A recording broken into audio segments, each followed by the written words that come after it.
We're going to call this the April meeting of the Lenoir County Board of Education to order. We'll recognize Ms. Diane Lynch for the invocation. Let us pray. May the word spoken in this room tonight be beneficial to the students, parents, staff, and administrators in our school system.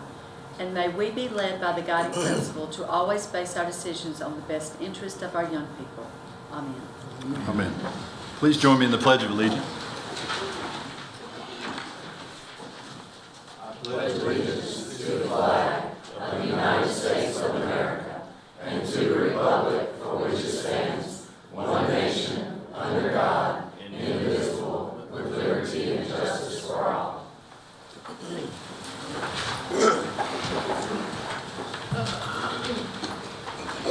Next item is that Mr. Williams will present the agenda for board approval. Tonight, we are presenting for your review and your approval the proposed agenda. Motion to approve the board agenda as presented. Motion made by Mr. Hill. Do we have a second? Second. Second by Mr. Davis. All in favor of approving the board agenda as presented, raise your right hand. The agenda is approved. Next item is the board chair comments. I don't have a lot of comments. Tonight is intended to serve as our public meeting for the Teachers Memorial Facility. So we look forward to hearing from everybody about that.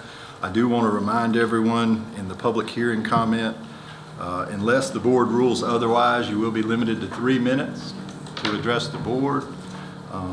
You're not to refer to any specific staff member or any specific student in this open session. So provided we can abide by those rules, we absolutely look forward to hearing what everyone has to say tonight. The next item is the superintendent's announcement.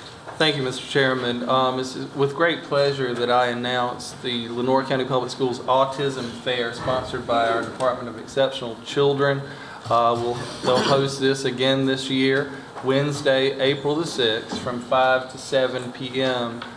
Here in our central office boardroom. This event has continued to grow each year, and we're very proud of that, and our EC department works very hard. We think it's a great event for the students, for our staff members, for our Exceptional Children's Department, the whole school system, and we hope that you will come out and support that event on April 6th from 5 to 7.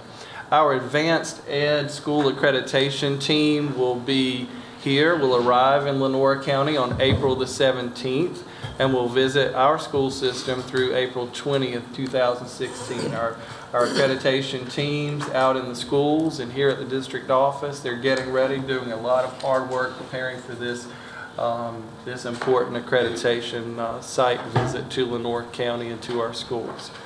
Want to congratulate one of our students, Holly Holder, a student at North Lenoir High School. Holly was notified she was representing Lenoir County at the National Coca-Cola Scholars program out of state this weekend, and she was notified by Duke University that she has received a B in Duke scholarship, full scholarship to Duke University, totaling $263,000. Let me say that again.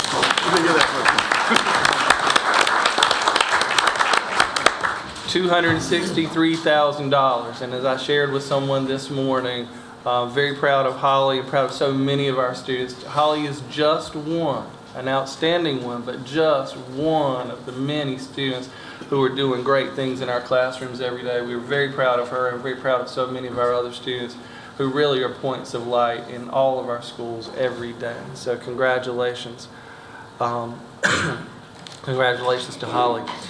Sharon James Bazell, licensure specialist and administrative assistant in our district's Human Resources Department, was elected secretary of the North Carolina Association of Educational Office Professionals at the group's annual meeting in March. Active in the organization for more than 28 years, Mrs. Bazell previously served as president of both the county and the regional chapters, in addition to holding other offices. At the state meeting, she received the highest certification in the EOP Professional Standards Program and won a scholarship that she will use to pursue her master's degree in counseling. We're very proud of Ms. Bazell. If you see her, please congratulate her.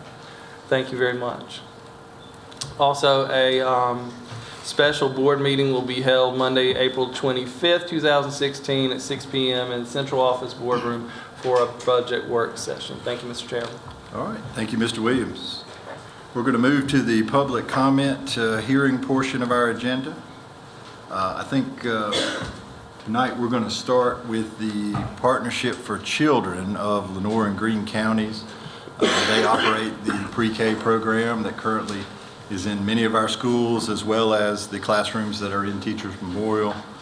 And so I asked Mr. Keith Sylvester and his group to come forward. If you want to come right up here, may be able to provide you with extra chairs if you need them. I'm sorry, I'll address.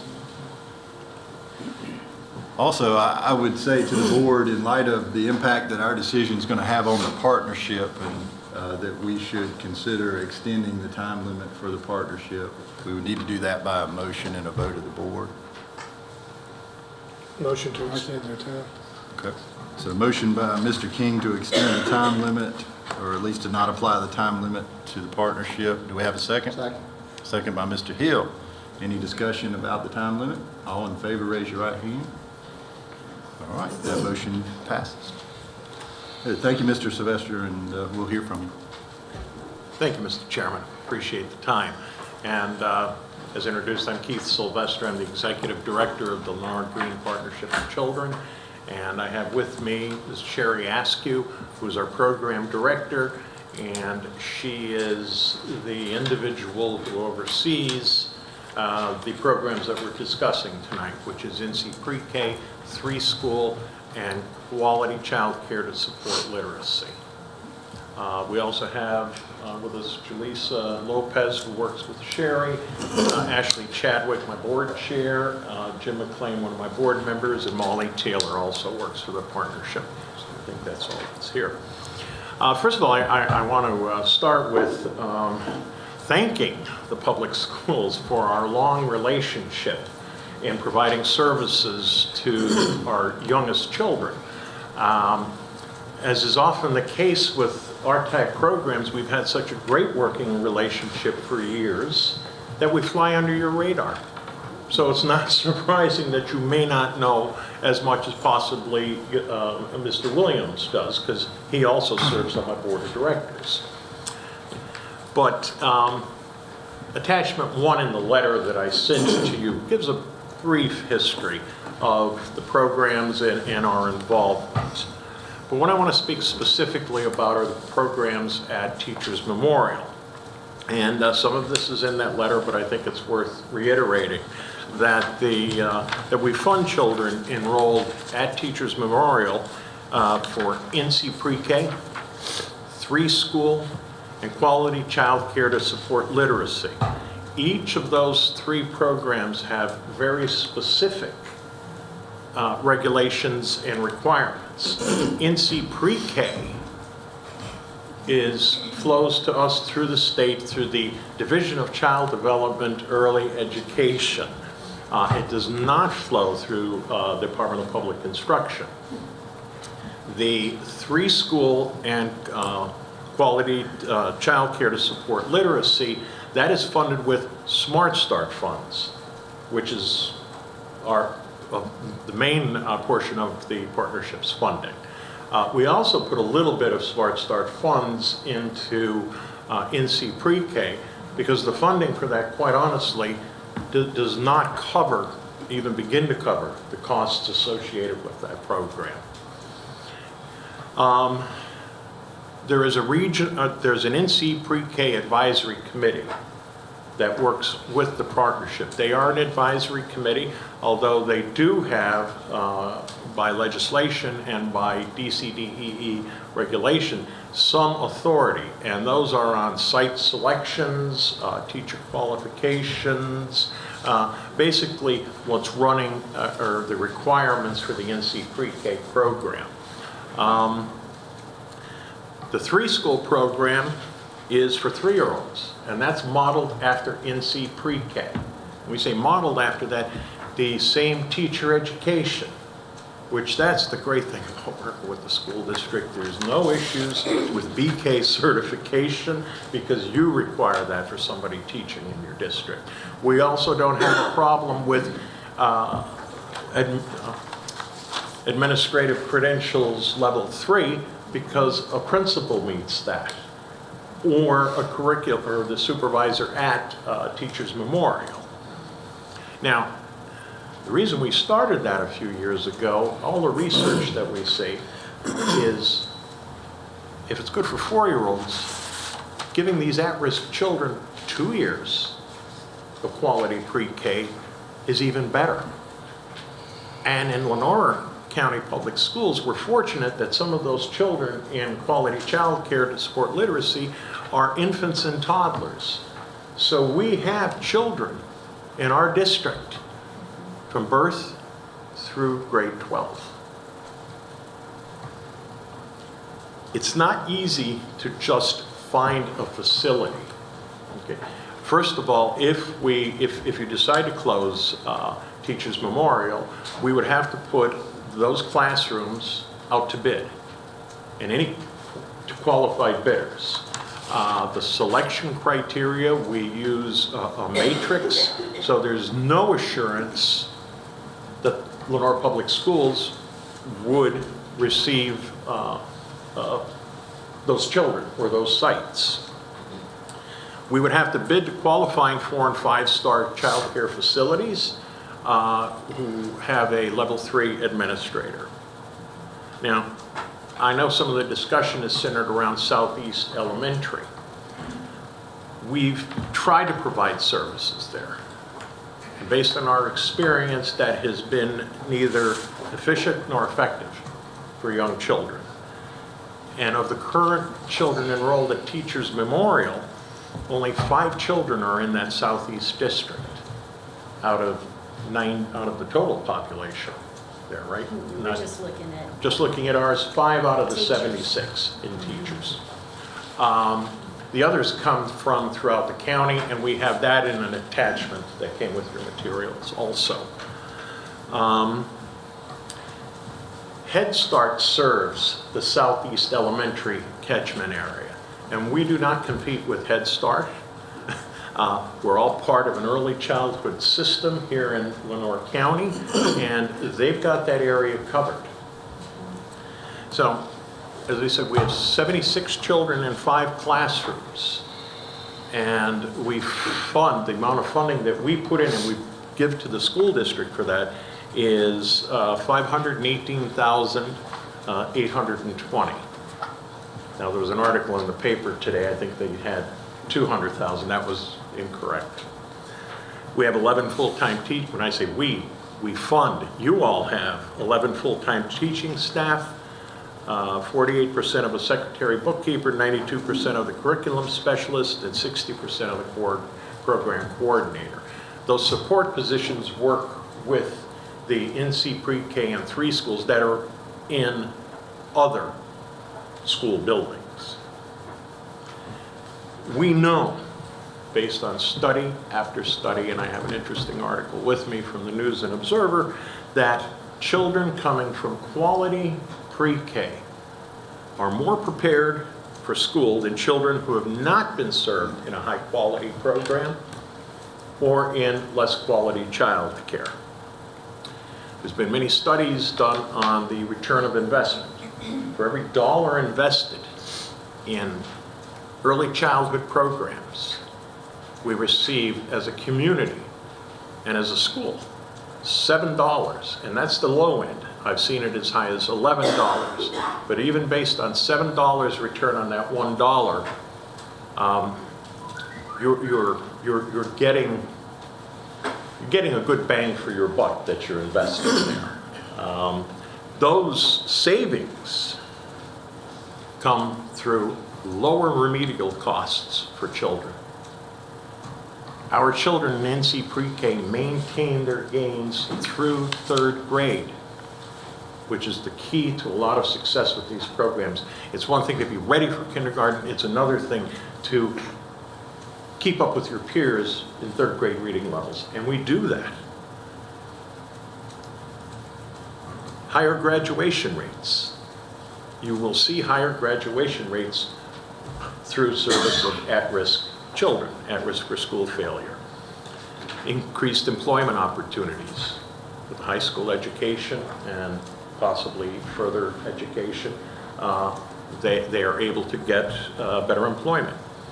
And without a doubt, reduced crime resulting in incarceration. Our prisons are built nationally on third grade reading scores.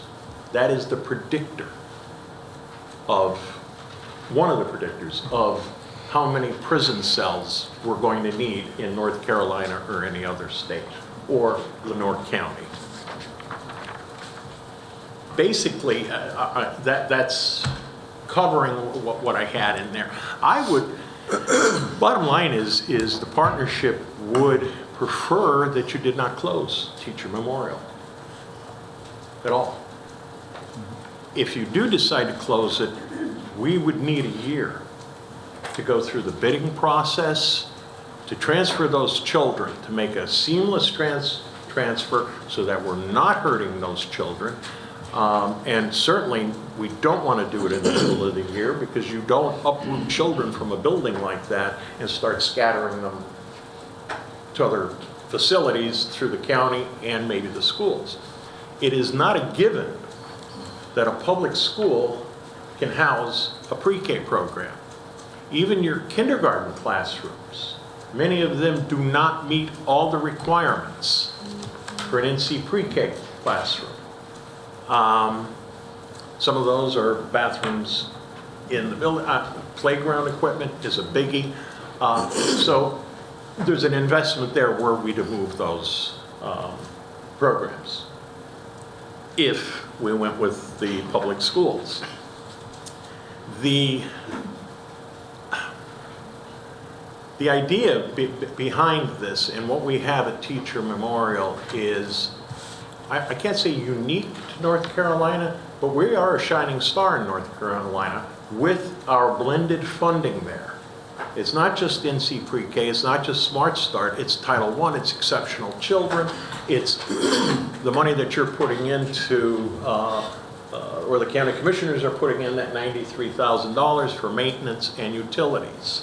All of that comes together and we are blending all of those funds. This really is a unique funding of that service when you have so many different sources coming in. So, and as I said, the staff that we fund, they are your employees. They are state level employees. We fund, the only thing we don't fund with that program is the maintenance and utility costs at that building. Any questions?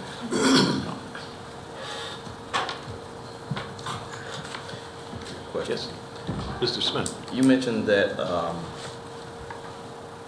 it would go out to bid. Who would the bids go out to? Well, those would be public bids, and as I said, any child care facility, private child care facility licensed by the Division of Child Development, Early Education, which all of your pre-K classrooms are licensed by them. They would have to be licensed by them, and they would have to have a 4 or a 5-star rating. In North Carolina, we have a 1 to 5-star rating for our classrooms. All of yours are 5 stars. So that would be the first one. They'd also have to have that level 3 administrator credential. At that time, they would not have to have a fully existing staff, but they would have to show us where they're going to get their teachers from. They have to submit budgets, there's costs. So they've got to have a pretty good idea of who's going to be working there. Next question Anything was, else, Sherry? Next question was that you said the program was not effective, and there were only 5 children from Southeast. You said the program was not effective when we tried it. Now, why wasn't it effective in Southeast? We couldn't get families to bring their children there. This is a choice program. We don't provide transportation. It's up to the families, and each year we would struggle with enrollment. Sherry, you can probably speak a little bit more to that. With recruitment efforts, it takes a lot longer to recruit families that will place their children at Southeast. Originally, when we were there, we would spend the first 2 weeks of school sitting on site, taking applications as children came in, just to fill those classrooms. Now we have waiting lists way before, probably beginning in June, for services in our sites. So it is much more difficult to recruit and fill classrooms there, especially since Head Start serves that area. They also provide transportation, and Head Start is a federally funded preschool program.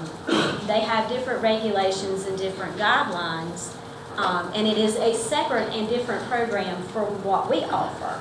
We're able to serve a different population and eligibility criteria, so we're able to work together to serve as many children as we can. And because they have locations over in that area, provide transportation for those families, they are able to serve those families, which doesn't leave that many for us to serve in that area. So it looks like, looking at this chart, that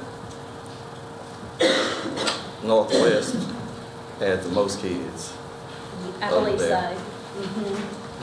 And Northwest would be a very good site to have a preschool classroom. We would love to have a preschool classroom at Northwest. So, and looks like Banks will be the second highest, and then Northeast the third.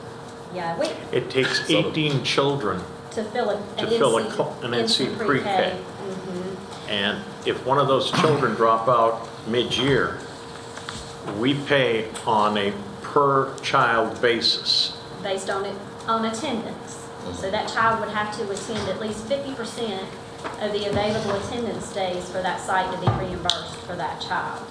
And we look at this, we do talk about where the needs are in the county, where the best placements would be. We have looked at that. Northwest would be wonderful. Some services for 3-year-olds in the LaGrange area would be great. Another classroom possibly over in the Pink Hill area, because that's one of our higher needs, because Head Start doesn't serve that side of the county as much as they do on the Contentnia side. So looking at that, I mean, we do identify needs, but teachers is a good central location where a lot of our families, the parents may work in Kinston, and so they don't mind driving their children to teachers for services.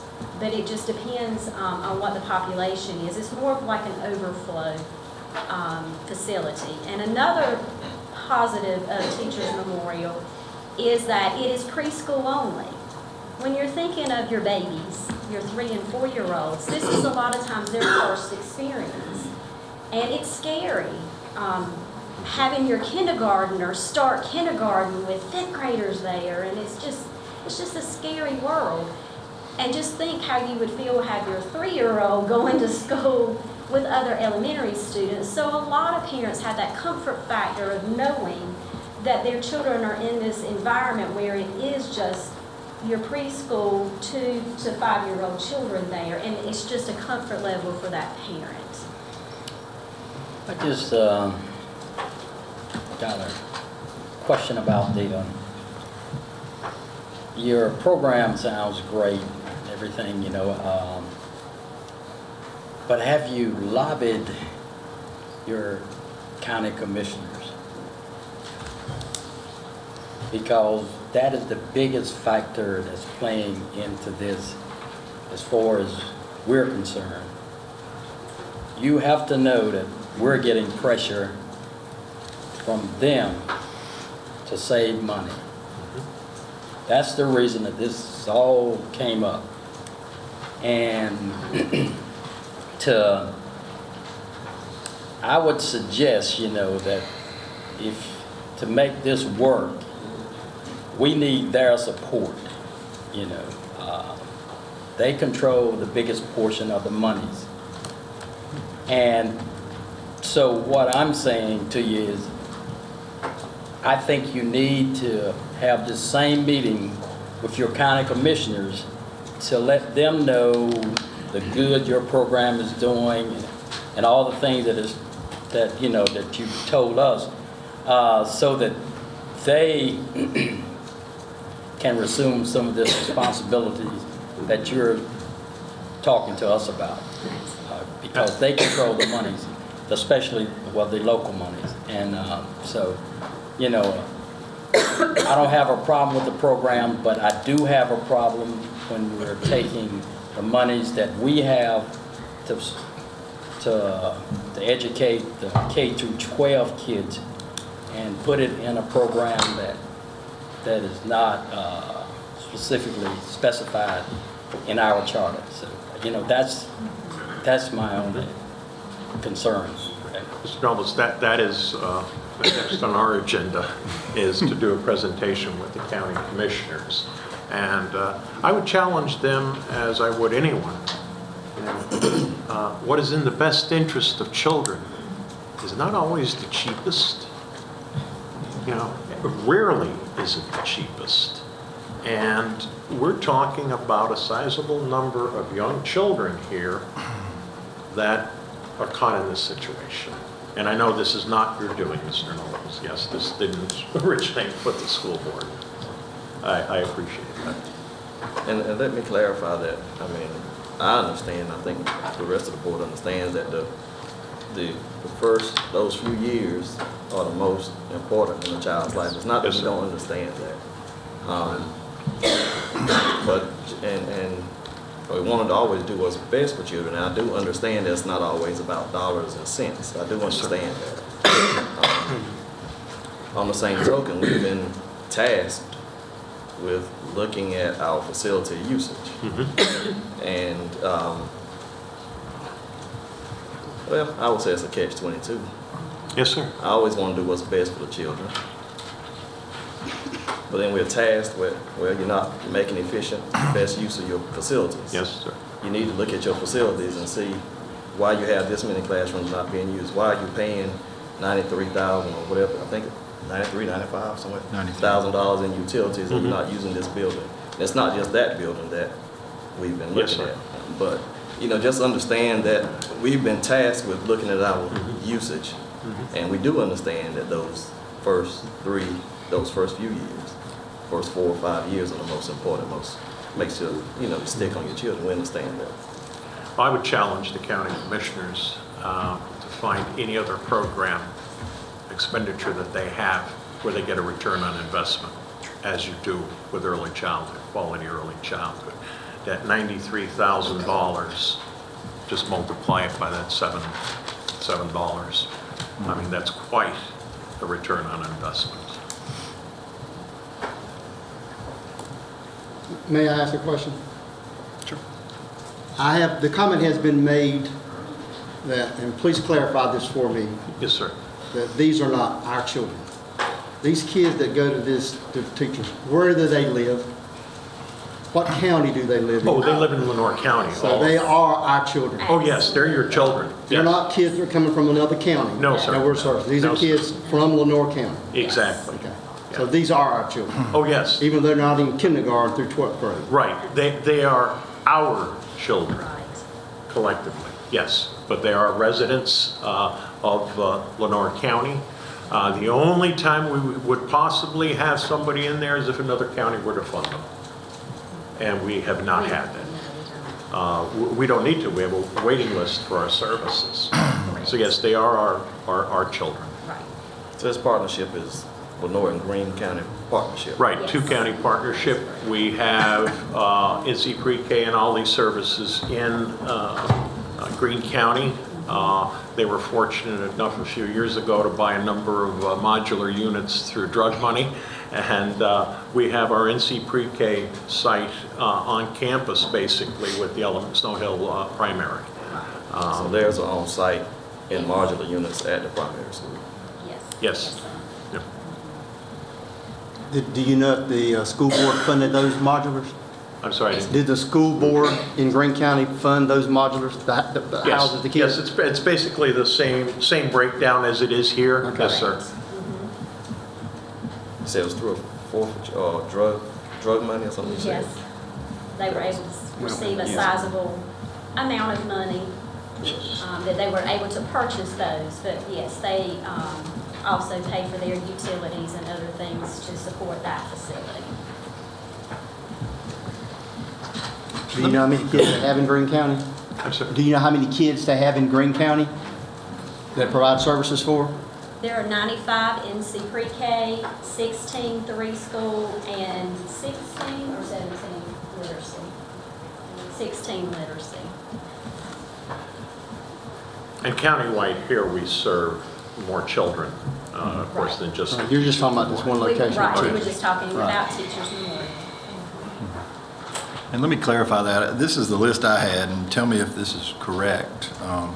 Right now, you're maintaining one classroom at Contentney Savannah, is that right? That is correct. Of NC Pre-K? It's NC pre-K and Title I. And Title I blended. combined, yes, ma'am. So there's a classroom at Contentney Savannah, there's a classroom at Banks currently. That is correct. There's 2 classrooms at LaGrange Elementary. There is one already at Northeast Elementary. And there is one at Pink Hill Elementary. That is correct. And then you've got 2 NC Pre-K classrooms at Teachers. Is that right? That is correct. And the other classrooms you're using at Teachers is there 2 3-school? 2 preschool and 1 quality childcare to support literacy. Okay, literacy. So really you've got 5 classrooms there. That is correct. And I think it may be helpful, I know we have talked to y'all some before today, obviously, but it may be helpful to the board to understand how long it's taken you to work up to the number of students that you're able to serve right now, Sure. and how those slots get allocated from the state. Can you share a little bit of that with us? That's a long, and that's in attachment 1, is we kind of give a breakdown of where we've started and kind of where we are now. We did start to the program year, or what we call program year, your school year of 2002, 2003. So we've been running this program with NC Pre-K for a very long time in the public school system.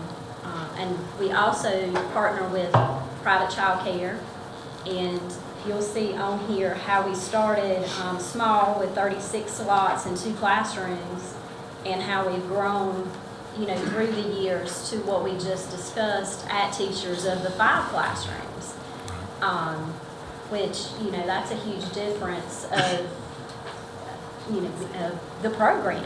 We've just grown over the years. We've been able, anytime we have available funding announced at the state level for expansion, we seize on that opportunity and try to take advantage of that and get that money drawn down for our counties.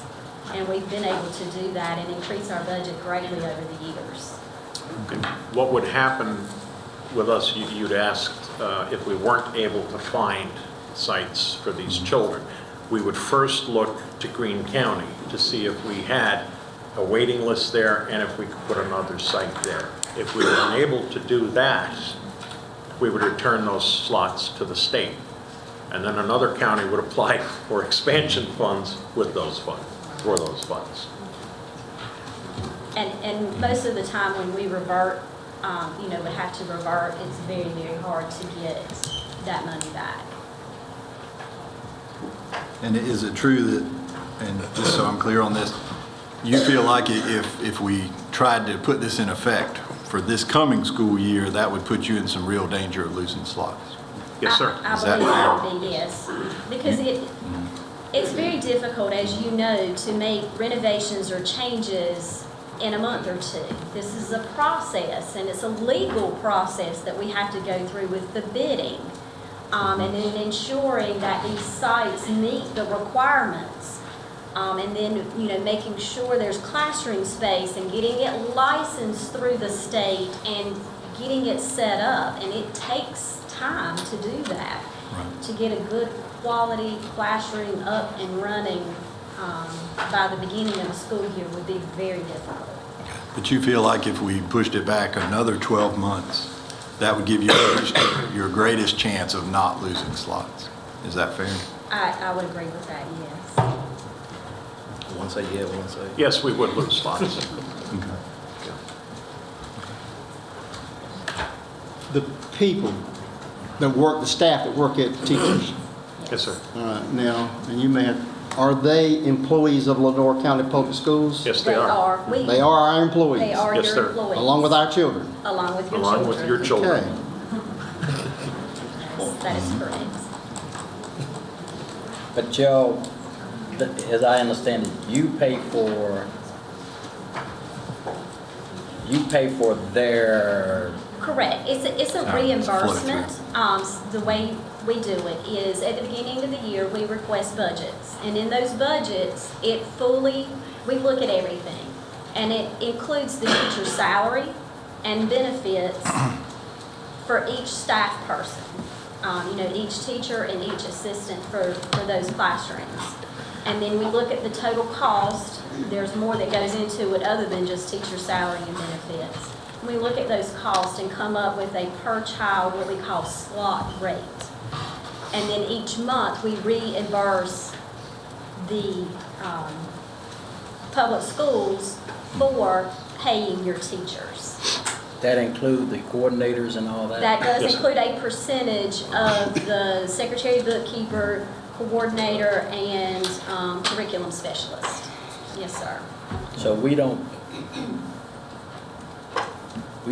pay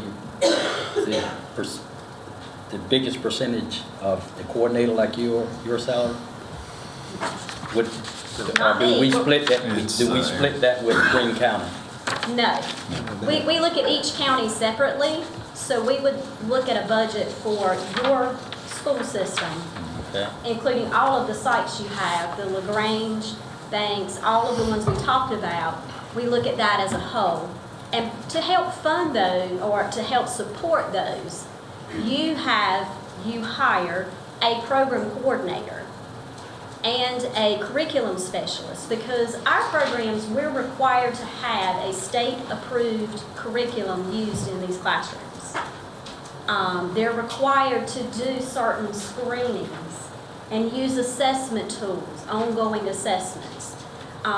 Your county also chooses to use a program called Circle, which feeds into, if I understand this correctly, because I'm not a school person, I'm preschool, Dibbles. So we start all of that in pre-K so that it feeds along with your children up when they go to kindergarten and then right on through. And we help reimburse you to pay for those programs. So if I look at it correctly, I believe it says that you all pay 92% of curriculum specialists and 60% for the program coordinator. Yes, that is correct.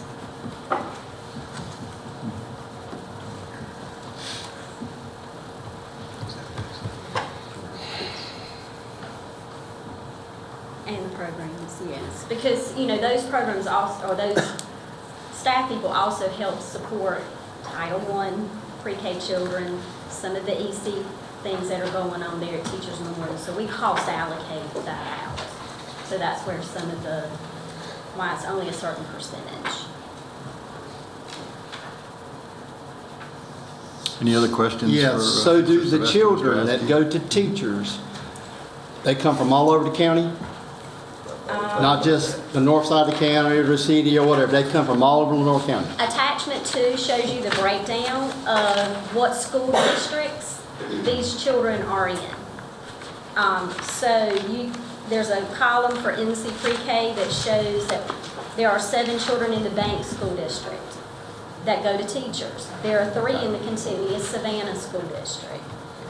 None in the LaGrange, because we have two classroom sites there, 6 Northeast, 10 Northwest. This is the breakout of where all of these children are across the county. We look at it by school district. It's just the easiest way to look at it, because when we place children, we try to place them in a facility or in a classroom that is closest to either where they live or where the parent can transport to. Because transportation, is a huge issue in this county because of it. It's just the nature of where we are. And one of the advantages of teachers is we're able to pull these students from these other areas and make a full classroom. Correct. Right now, at I think it's Northwest, there's 10 children from there. We need a minimum of 18. So we don't have enough children To make up one to make entire up classroom. one classroom. Clear? Any other questions for, I've got one. yes, sir? In your program, when a student, I guess, ages out, how long do you track their progress, or do you track their progress in the school system? As to their success, When they age out, they go to kindergarten. okay, do you continue to follow the progress of those students? And I ask that because if you have X amount of students in your program, and you say the return of the dollar is tremendous, I believe you. But I'm a data person. Yes. And I want to know if Johnny starts in your program and he goes to kindergarten, is he ready for kindergarten, and how he progresses to 3rd grade, 5th grade, and so on. We could do that. We currently do not, but we have the ability to do that along with you in the public schools, because you have that information from kindergarten on where we don't have access to that. So if we could work together to provide, names and identifying information, then we absolutely could look at the data that you have to see where they are at 3rd grade, and we're getting ready to have some graduating children out of our program, and that's just amazing to me. But yes, we would be able to track that. Currently, we do not, but there are state level studies that are done through Frank Porter Graham In Duke. and Duke University that does track this, and we were actually chosen as one of the counties for that study last year. So we are included in that periodically, but that is a statewide study, and we could get you that information if you would like. But actual students here in our counties, it takes a little bit more working together because of confidentialities and all of that. Sure. And cost. To be able to get that. And Okay. yes, cost, because it would take a lot of time to gather that information. So where did that $7 return figure come from? I could get you the exact source of that. I don't have it with me, but as I said, there's been many studies. The Perry Preschool Program, which has been tracking children for 45 years, is some of that. There are a number of programs. There's one study done in North Carolina that also tracked children. The Frank Porter Graham has been tracking children now in NC Pre-K for 13 years. So that's, there's years worth of data. But this, I could certainly get the sources for that in the studies. So are you saying that $7 return investment, are you saying that's a culmination of all the studies, or are you saying that? No, I'm saying that's just one study, and that's the lowest number I've ever seen. I've seen them as high as $10 return, depending upon the study. I tell you, for further talks, though, that number would be great for us, because everything is based on information right now. And to say that you don't have anything to back up what you just said, because that was a great speech, but now I hear that you don't have actual information to back up what you just said, that bothers me. Actually, He just said that surveys prove. I was talking about show Lenore County. oh, just Lenore County? Yeah. That would cost us. Not us. That's important, though. It is, but I would say after 13 years of studying statewide, certainly the lessons learned and that data is applicable to Lenore County. Because the only reason I say that is Yes, because of the fact that our test scores, it's just like a test score thing. How well you were on that test, that's how everybody Yes, sir. looks at this system. And if you're making a huge difference let's have those numbers to show that we're making that difference. You know, that's what I'm saying, you know. When I can say, yeah, this program is really making a difference, and these are the numbers to back it up, you know, that makes sense to me. And it'll probably make sense to the people, the other people that are listening to this, you know. Again, I'm just telling you, you know, the more data you have to support what you're saying, not statewide, but what we're doing here in Lenoir County, would make a huge difference. Okay. We can attempt to do that next year. It would be costly. We would have to hire somebody to actually do it. It would take that much time. May I say something, please? No, sir. No, sir. You can't speak right now. This is their opportunity to speak, so we need to respect that. Yes, Mr. Anderson. I know that wasn't going to. No, not right this time. It would seem to me that all the system would have to do at kindergarten registration is just have one little check block as to whether or not a student had been served in. I agree.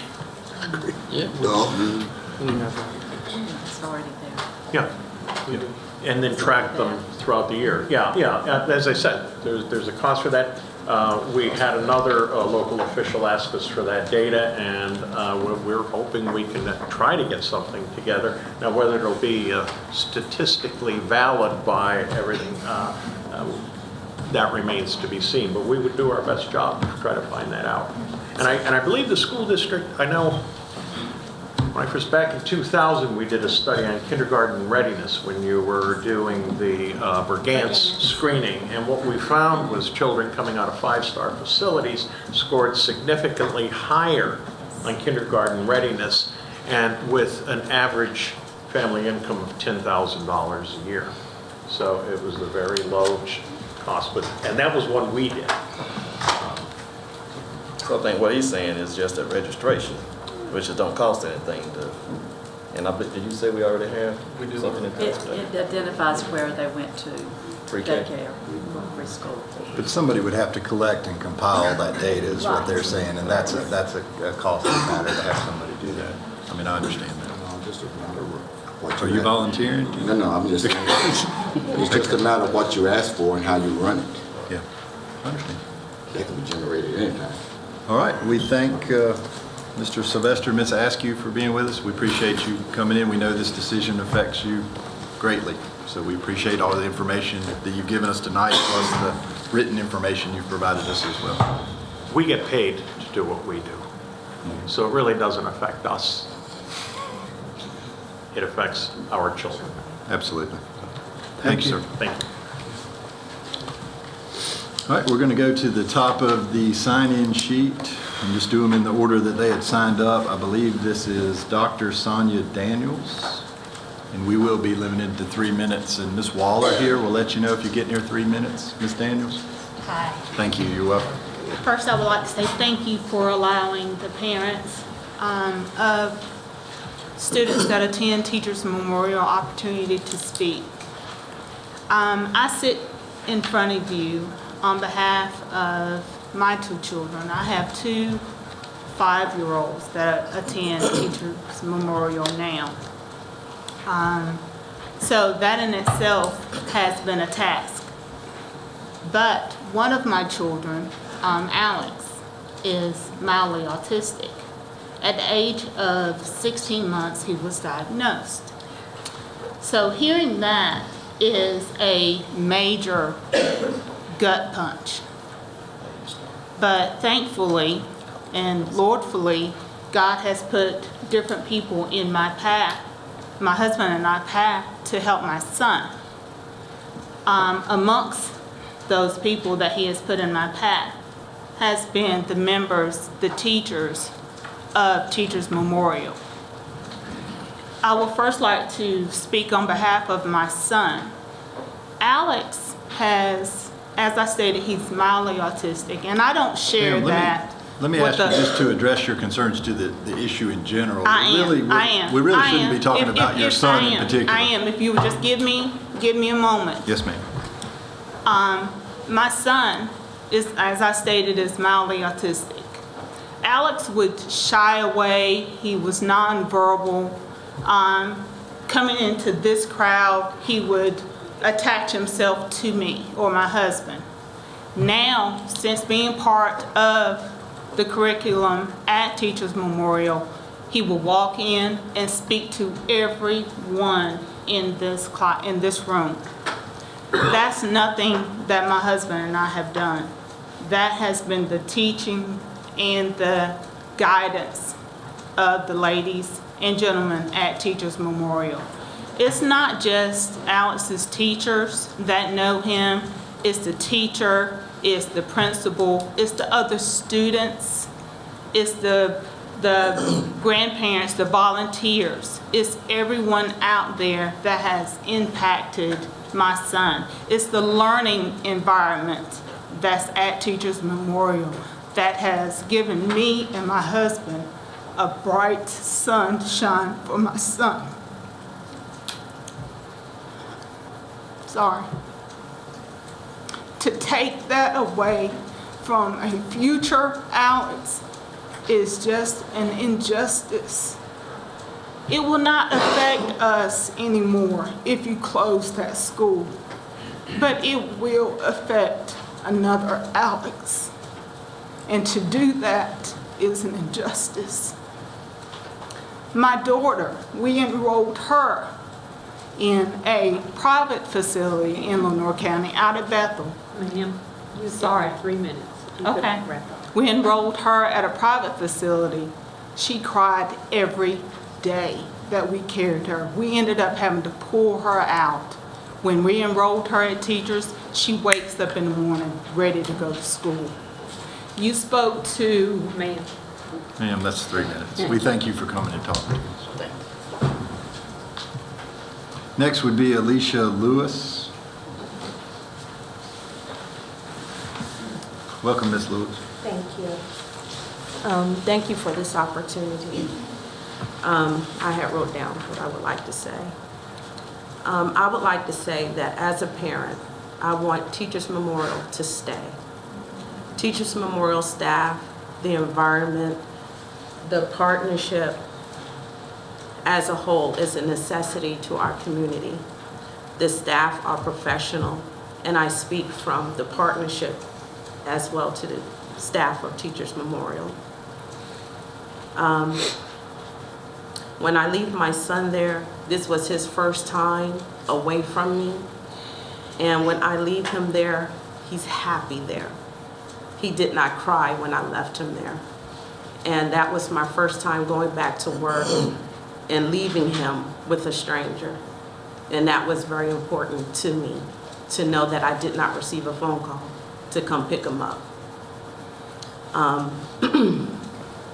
They provide my son with a loving, safe atmosphere. And since day one, I have been very pleased, and I want Teachers Memorial School to stay. Thank you. Thank you. Thank you, Ms. Lewis. Next would be Stephanie Jones.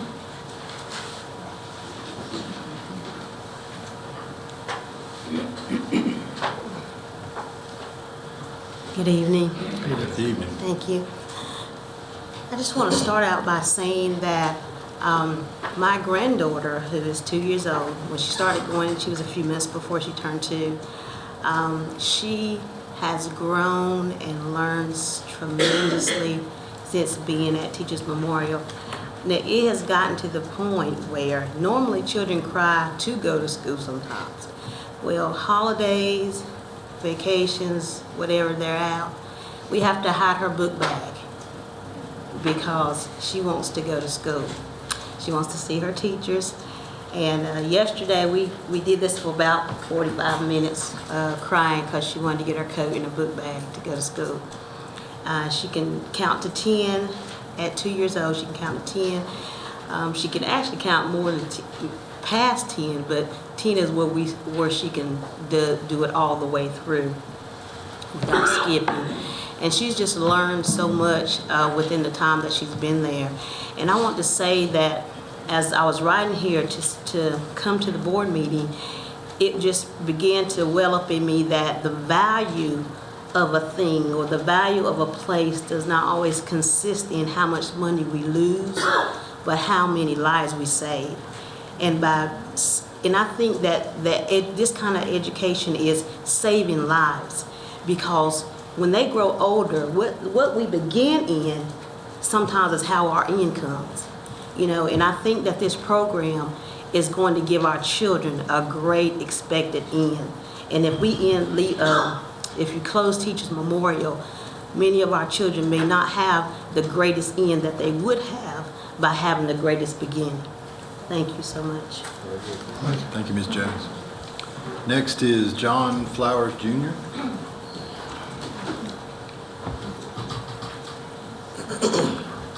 Thank you, sir. I just speak on the behalf of, as a community leader, and listen at both sides, kind of trying to understand both sides of where you are. And as I listen, we all know dollars and cents is not everything, because if you're talking about data, how much is the school gonna lose if they close this school and leave it in a community like this community already is? And who's gonna demolish it, or what happens to the school if you close it? Mr. Nobles, listening to him, and he said something that made a lot of sense, is that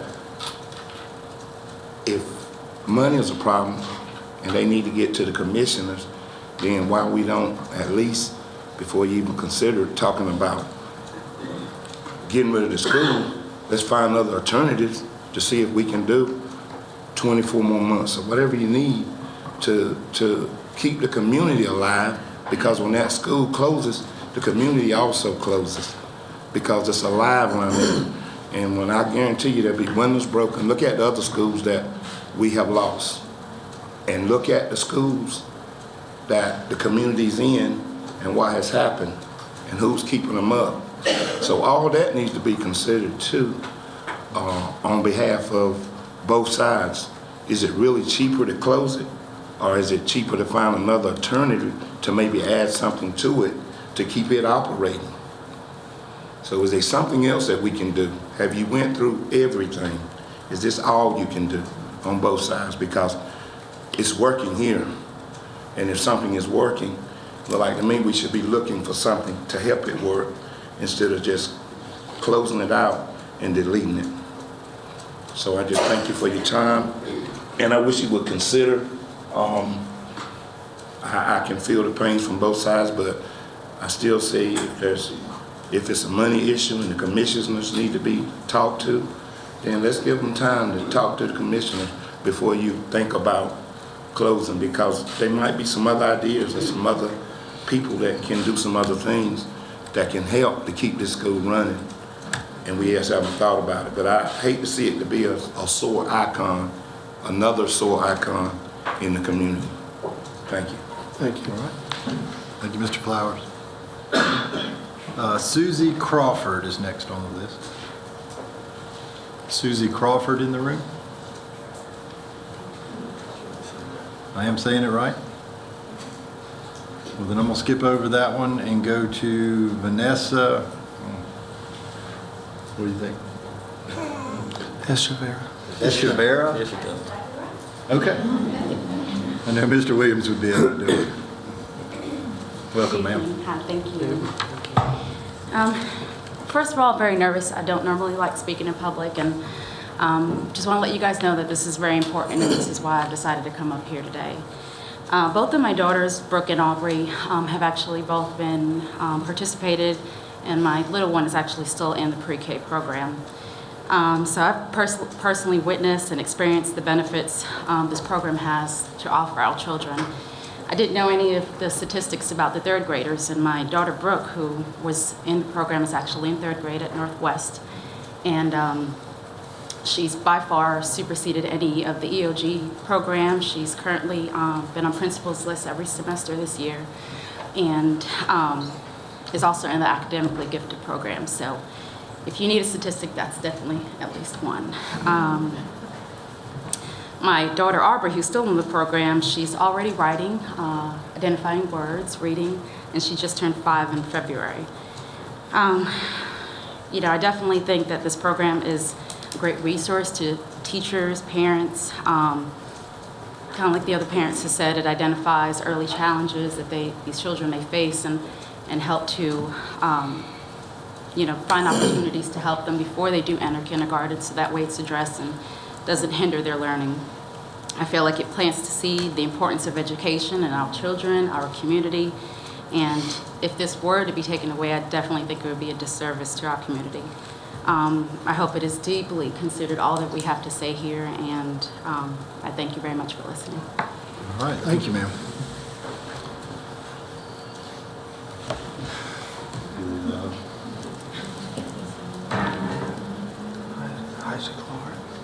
Hitia Clark. Did I get that one close, I hope?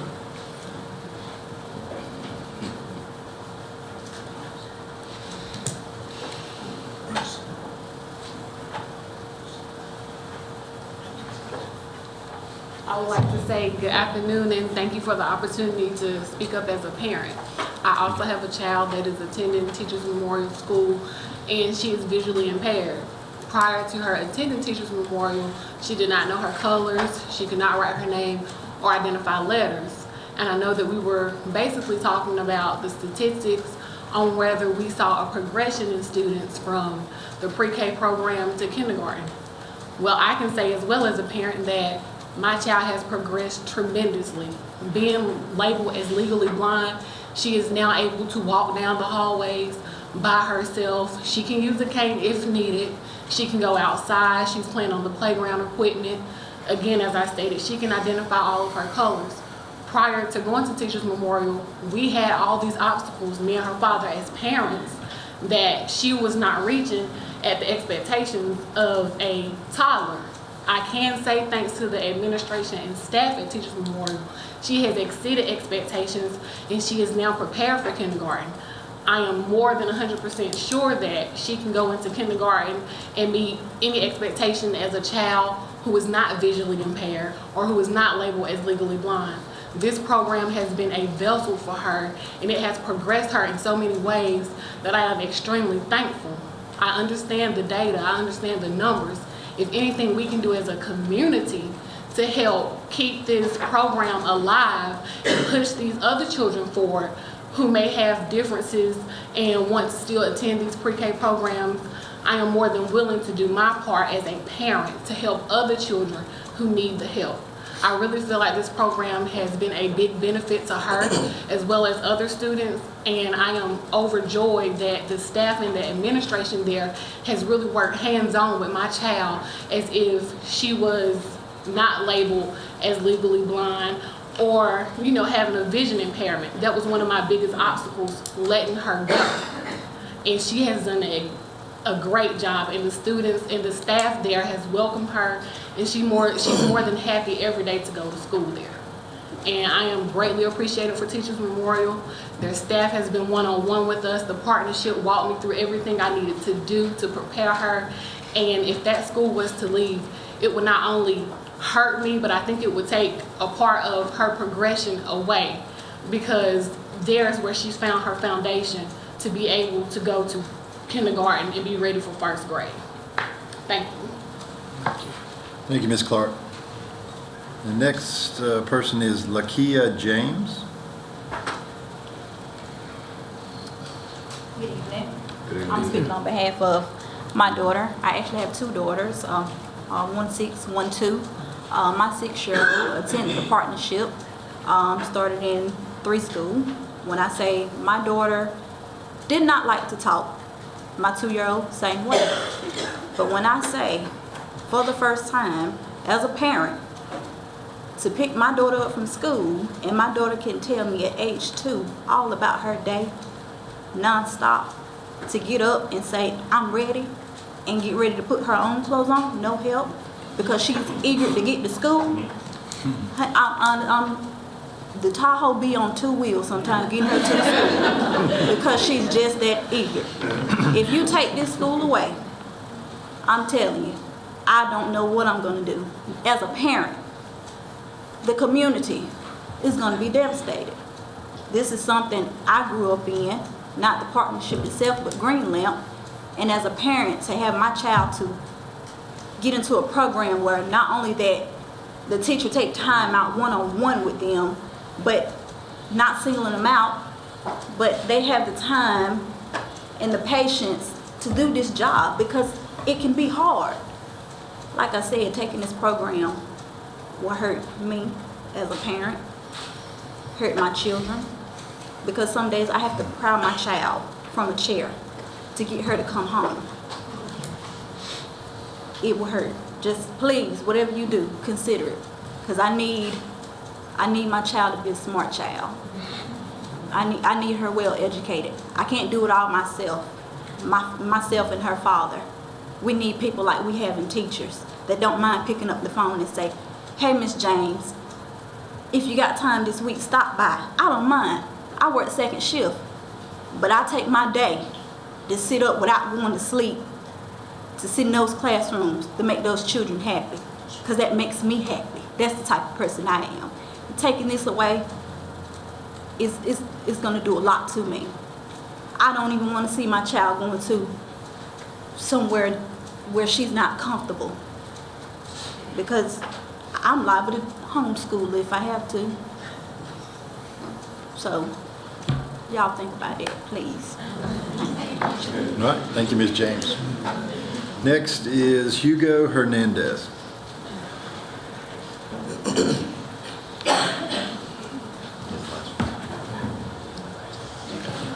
Unless Susie Crawford, I guess we'll call her.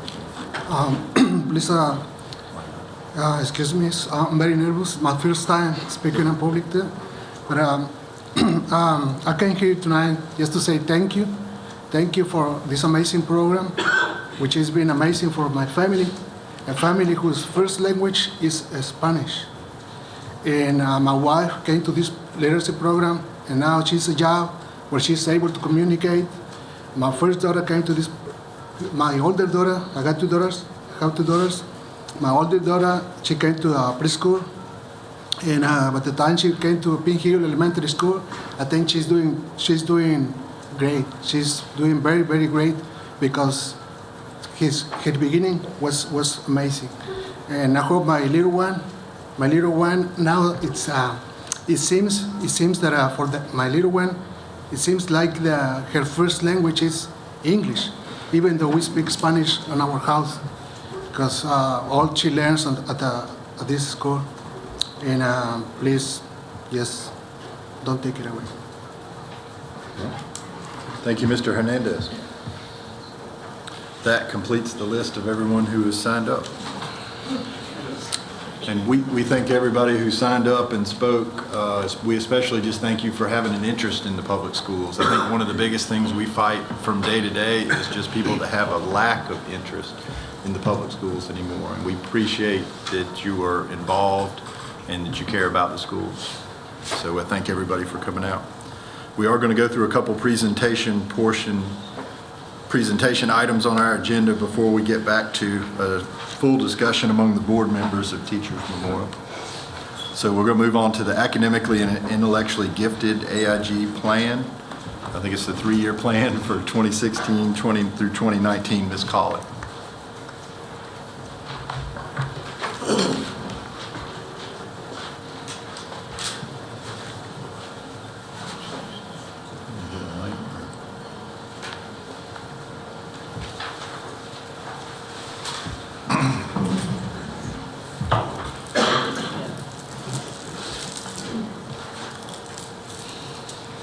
Good evening. I am here to present the changes for the 2016-2019 AIG plan. Every 6 years, the plan has to be rewritten as the state requires, and so this is the new plan.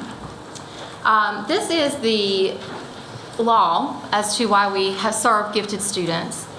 And I really would like for you to just pay attention to the line that says academically or intellectually gifted students exhibit high performance capability in intellectual areas, specific academic fields, or in both the intellectual areas and specific academic fields. Part of what the state has required is that we not only just identify academically gifted students, but also intellectually gifted students. The AIG plan from the state requires that we address 6 standards. The first standard is identification. That's how we decide how to identify students. The second standard is the differentiated curriculum and instruction that we provide for students. Standard 3 is the personnel and professional development. Standard 4 is the comprehensive programming within the total school community. Standard 5 is the partnerships, and Standard 6 is how we monitor our program for program accountability. Just so that you are aware of the process of revisions, we started with self-assessment of our program and of every standard and how we are doing with it in our county. We administered parent surveys and teacher surveys. We have had a gifted team review and parent and community review. And then we also, as we've made changes to the plan, have had our instructional effectiveness team review it and approve it. So our next step is for you to review it and hopefully approve it, and then it will go to DPI for review and approval. So what is the future in Lenoir County for our gifted education program? I'm just going to highlight some of the changes that are in this plan that you may see either it has changed altogether or it's new or different from the old plan. So in Standard 1 identification, we're going to continue to extend our communication to not only our teachers but the community. Right now we do have slideshow presentations that are administered at the schools at the beginning of every school year and offered out to all parents. Those are also on the LCPS website. But we would like to make an iMovie, something that's a little bit more engaging and consistent in the way that the information is given. I would also like to have an AIG webpage, a web page that's dedicated to updates for our program, specifically that would be linked to the Lenoir County webpage. As far as our identification and placement, currently we have that we serve academically gifted in reading, academically gifted in math, that's your AR/AM, or academically gifted, which is AG, which means that you're gifted in reading and math. So what we will be adding to our program is the academically intellectually gifted or either intellectually gifted. So we will now have 4 labels and we will use a triad model for placement where we take into consideration aptitude, achievement, and an artifact. Our artifacts include trend data. So we will look at teacher surveys that would be completed by more than one teacher so that you have more than one perspective of the student. We will still continue to give our cognitive abilities test for the aptitude, and we will give our Iowa test of basic skills for our achievement. And the artifact, like I said, we'll have the teacher surveys. We'll also look at trend data with benchmark assessments that will be district-wide next year. And we'll look at trend data for EOGs going from one year to the next. With adding the 2 labels, we should have a more inclusive program, not exclusive, so we should be able to identify more children based on different skills. We also are planning to focus our nurturing program. We have a nurturing program right now, but it's not very focused. A lot is left up to interpretation. So we'd like to focus it more using the Harrison observation model where teachers can identify specific characteristics of gifted students such as leadership and creativity, and then make an effort to foster those skills so that we can strengthen those skills for those students, and hopefully they'll be able to place in the program in 3rd grade. Also, as part of identification, we would like to have PLCs for the AIG teachers where we can talk about data review and talk about how we've placed these children and looking at how successful they are, and talk about hot topics with the gifted education program and what are some things that we need to be doing to reach these children and identify these children. You want to break down PLCs? Oh, sure, I'm sorry. Professional learning community. So it's where the group would come together and it would be a professional conversation that is very specific and has an agenda. And those would be some of the topics that we would cover. And then also something that we've already done is to create an AIG quick reference guide. This is just for consistency in the county. The teachers, we have a lot of AIG teachers and we have a lot of AIG students. Sometimes just sending emails was not enough for the consistency. So we have a quick reference guide that I created last year that has testing information, forms, sample letters that we use, things like that, just to assist the teachers and to try to ensure some consistency from school to school.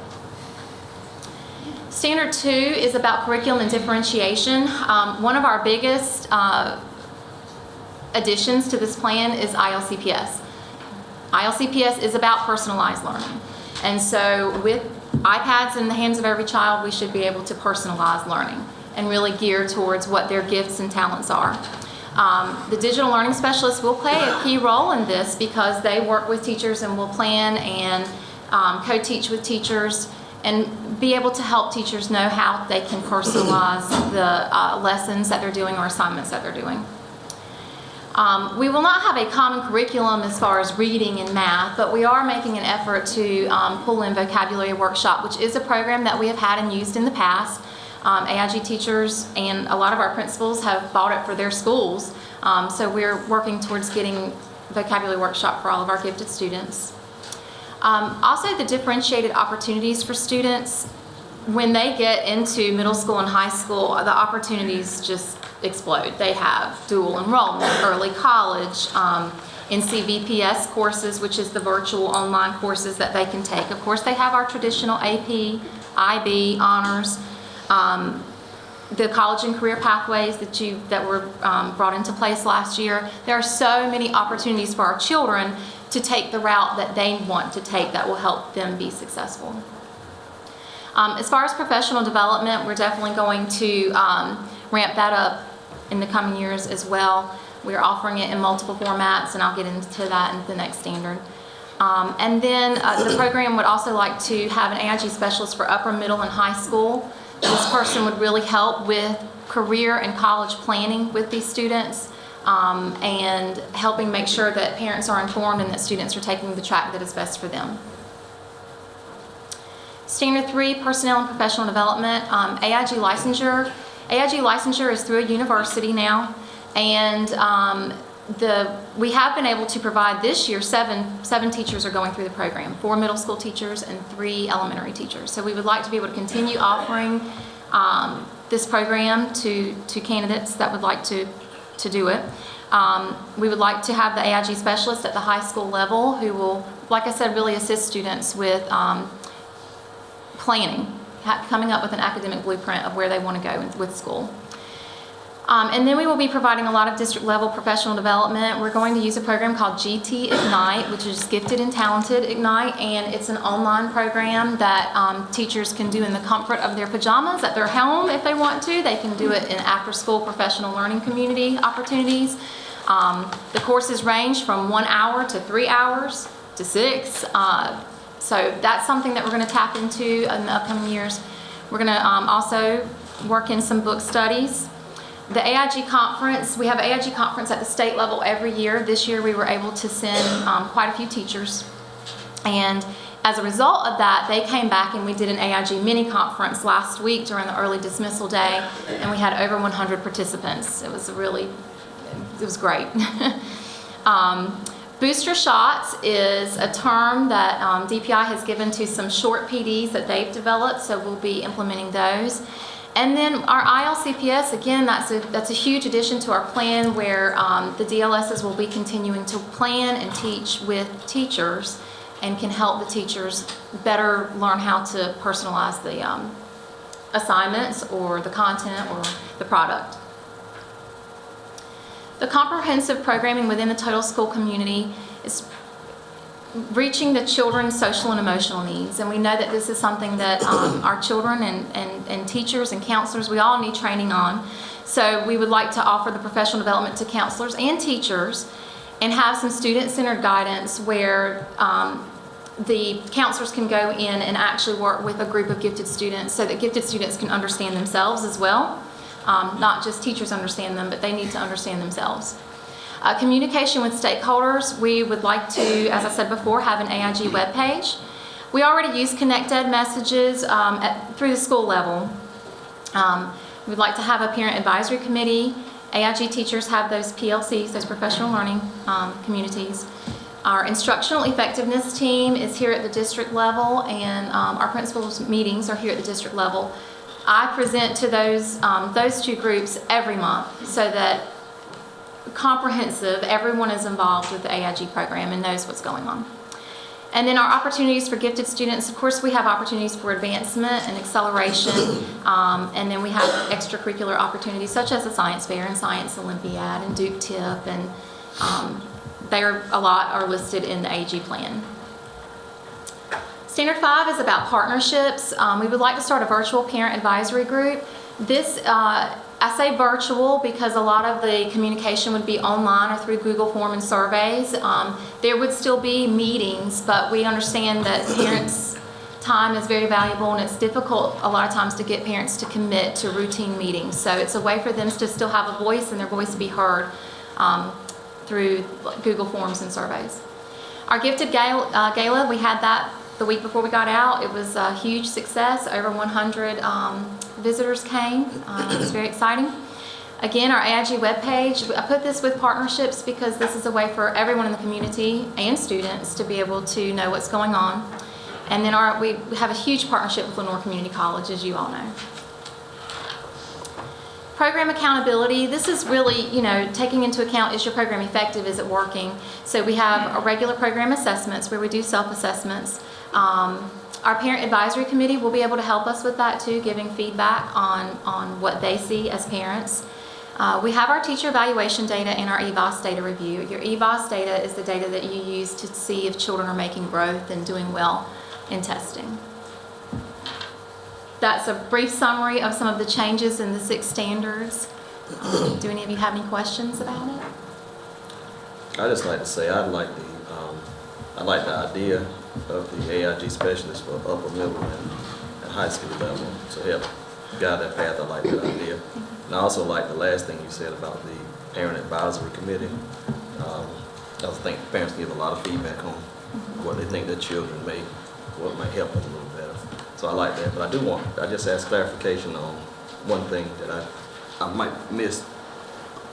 The changes you said in the very first,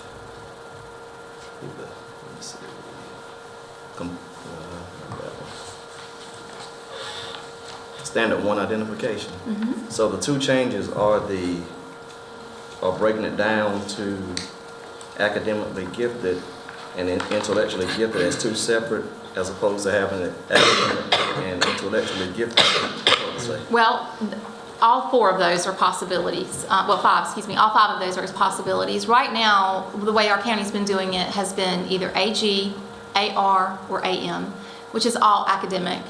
It doesn't take into piece the intellectual piece. So now we're adding the intellectual piece, which doesn't have to always be academic. It may not even be seen through academics. It may be that child is very strong in nonverbal skills, which is a subtest on the cognitive abilities test that we give, the IQ test. So we're able to see that strength. And then we also take into account what the teacher sees in the classroom as well. So they may not be a straight A student, and that's okay. It doesn't mean that they're not gifted. Right. So. Yeah, I like that. Any other questions for me? Yeah, I wanted to say I was also, I think it'd be great to see an AIG specialist at the middle and high school level because there's so many options now, especially for your high-performing students. It is totally confusing as a parent. And if, frankly, with my resources at hand, I'm having trouble navigating to decide, should you be in the community college courses? Should you be in the IB program? Should you be in APs? How are all these weighted?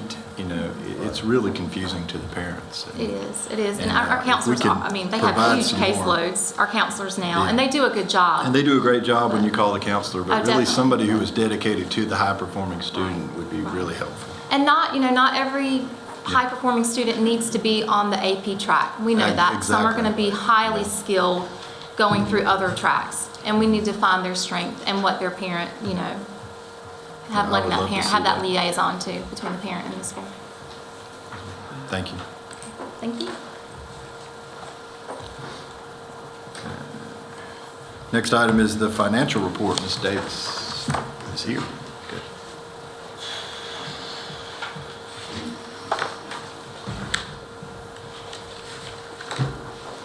Good evening. Good evening. The financial report reflects year-to-date activity by providing the revenue and expenditure information as to all the sources of funds received and expended by fund and purpose as of March 31st, 2016. may I answer any questions.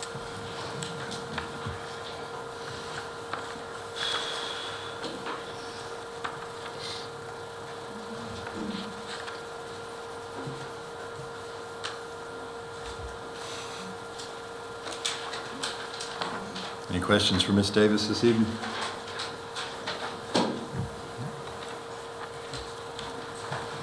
All right. Thank you, Ms. Davis. She's gonna do calendar. You're going to stay on to do, yes ma'am, you're going to do the payroll and due dates calendar for 2016-2017. Now we're moving on to the action portion of our agenda now. This calendar will establish the payroll dates, pay periods, and due dates for the 2016-17 school year. Move to approve. Second.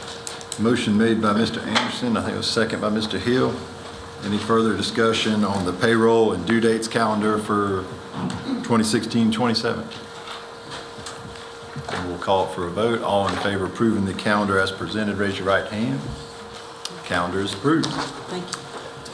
Thank you, Ms. Davis. Next item is the Teachers Memorial Facility. And I'll start off a little bit. I want to say I really appreciate the partnership for coming tonight and giving us that information.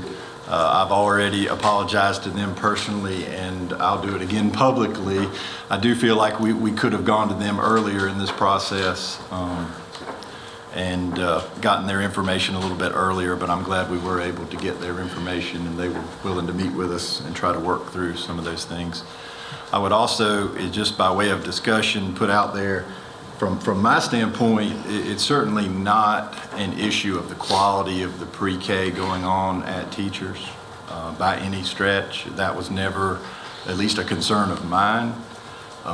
It is a 5-star pre-K facility. They are doing a great job with the kids they have over there. I don't have any information to the contrary about the job they're doing.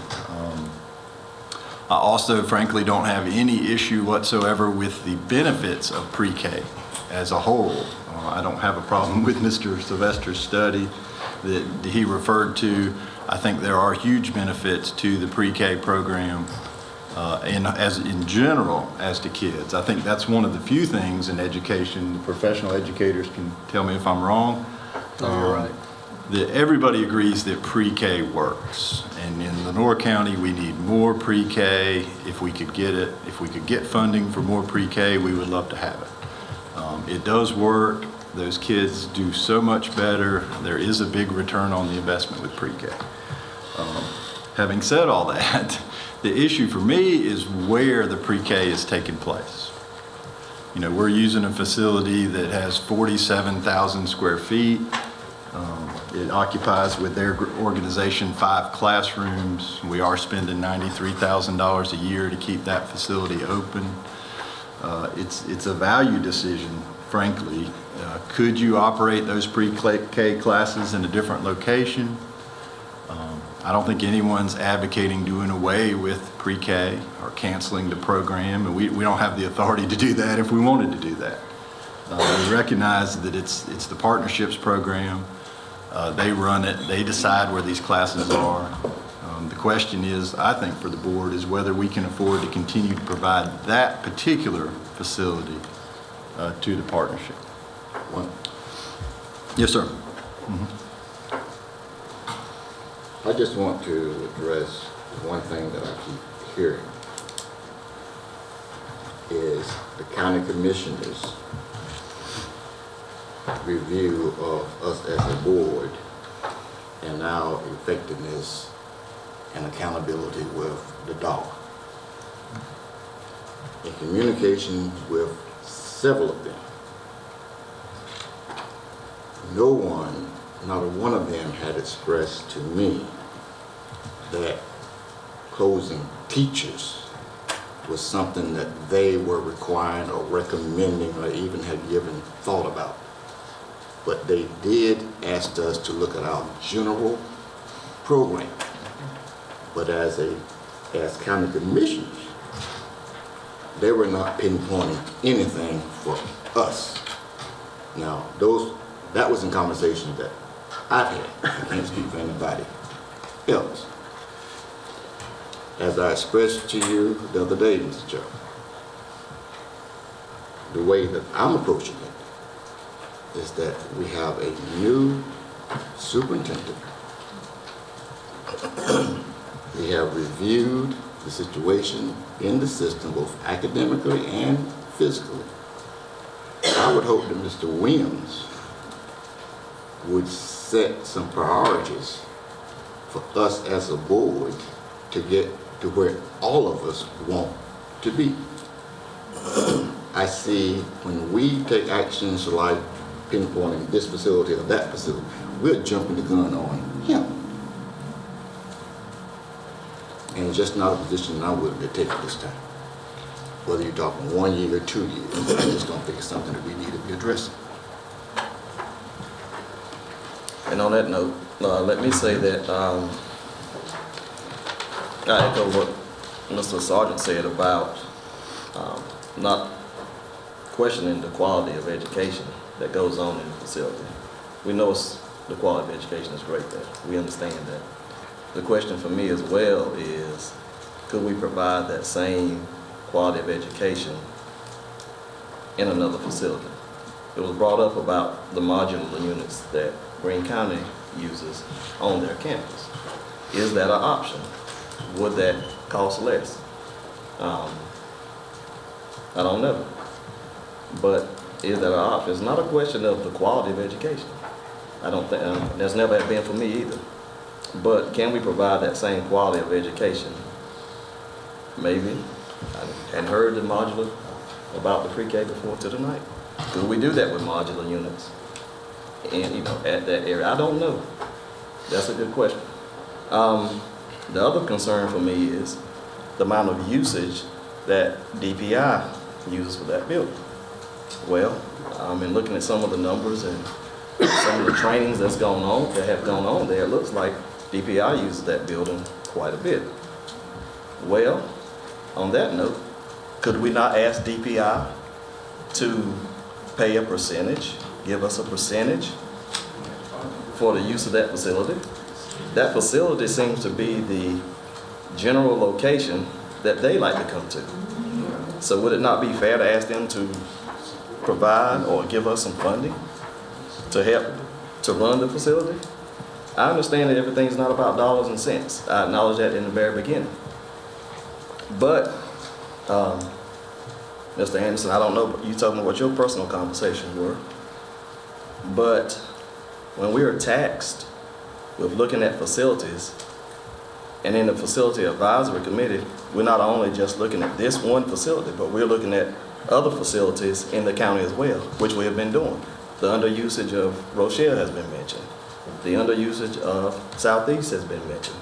The drop in enrollment in different schools. So I don't think that we just pinpointed teachers just to do it. When you looked at the amount of cost for utilities, that's a lot of money. So maybe our question should be to the city. Why are we getting charged, was it $46,000 for water? There's not that much flushing going on there. I don't think there's any cooking going on there, is it? No cooking going on there. There's only a certain amount of classrooms and bathrooms in that particular location, so why is our water bill $46,000? I think those are some of the issues that we have with keeping that facility. Now, somebody told me today this was just a matter of semantics, but it's not classified as a school. If I understand correctly, is that right, Ms. Wong? That's correct. Okay, so it's not closing a school. Yes, it's closing a facility that houses education, but it's not closing a school. And I wanted to make that clear as well.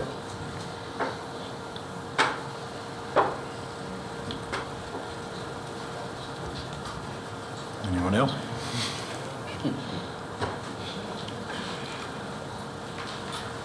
Yeah, it's my turn. Go ahead. Yeah, I can't keep my mouth shut anyway. I'm gonna start off by saying on the agenda for the night, the recommended action is to decide whether to continue operation of the Teacher Memorial Facility. Okay? That's what we're looking at. To me, and this has been I think this has been on the agenda for 2 months. It's a presentation, and now we're going to take some kind of action. I do not feel like that we will have done our due diligence by not looking at, and I'm going to repeat what some others said. The quality of the education of teachers is not a question here.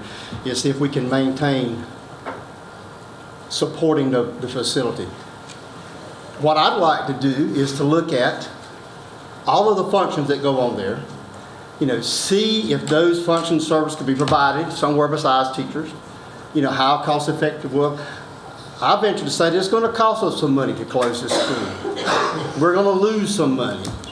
One of the things right here, if y'all remember when Ms. Lynch said, "May the word spoken," and I would like to add, decisions in this room tonight be beneficial to the students, parents, staff, administration, and our school system, and we be led by the guiding principle that we all base our decision on what's best interest of our young people. To me, that's what we're looking for. If it is in the best interest of our young people. And I'm just like, I've seen the surveys too, all the return that you get on pre-K, I think is an investment well worth. I also agree that sometimes you can't, the dollars and cents, you can't say, well, the amount of money we spend is justifiable based on the return. But I'm gonna go ahead and tell you tonight, I would not be in favor of taking any action tonight about doing anything with teachers until we get some more data. Mr. Keith said he was King said he was a data man, and I don't think we've seen enough data yet for the 7 people sitting at this table to make an educated decision based on the data that should be presented to us. I just think we wouldn't be doing our due diligence. I'm also going to go a step further and say, I have not talked to any county commissioners, but I believe that closing teachers in Southeast is just, there's 2 pawns in an agenda that someone has. That's just my personal opinion about the whole deal. It ain't got anything to do with teachers, it ain't got anything to do with Southeast. There's another agenda that's going on. And these are just pawns. And I would hate to think that people would use the school system and their own personal agendas, would do that to the school system for their own personal agendas, to do away with a facility that is being used. And what I understand, and I'm going to go even a step further, and I'm going to ask Mr. Williams if before we do any kind of this decision, if he would make a recommendation. Because to me, that's what our superintendent is supposed to do. He's supposed to come to this board and bring recommendations. Doesn't mean we all go always agree with him, or it's going to be 7-0. But he is a new superintendent. I think he has a stake in this. Mr. Williams has been here a long time, knows a lot about Lenoir County. If you don't think so, sit down and talk with him. And I promise you it will be at least an hour with your conversation. He knows a lot about this system. He knows a lot about this school. He knows a lot about this county. And I just feel like, we would be doing ourselves an injustice as a board by not listening to what Mr. Williams had to say. Listen to the recommendations that he would have as far as to what he would suggest as far as teachers. Well, thank you, Mr. Hill, for that. Thank you. I will say to you all tonight and to everyone here, what I said at our last meeting and at the meeting before that, when I was asked to bring the information before you to consider about closing Teachers Memorial or the continued operations there. I sit before you tonight as previous Lenoir County superintendents did, as a proud member of the Lenoir-Greene County Partnership for Children Board. I believe completely in their mission.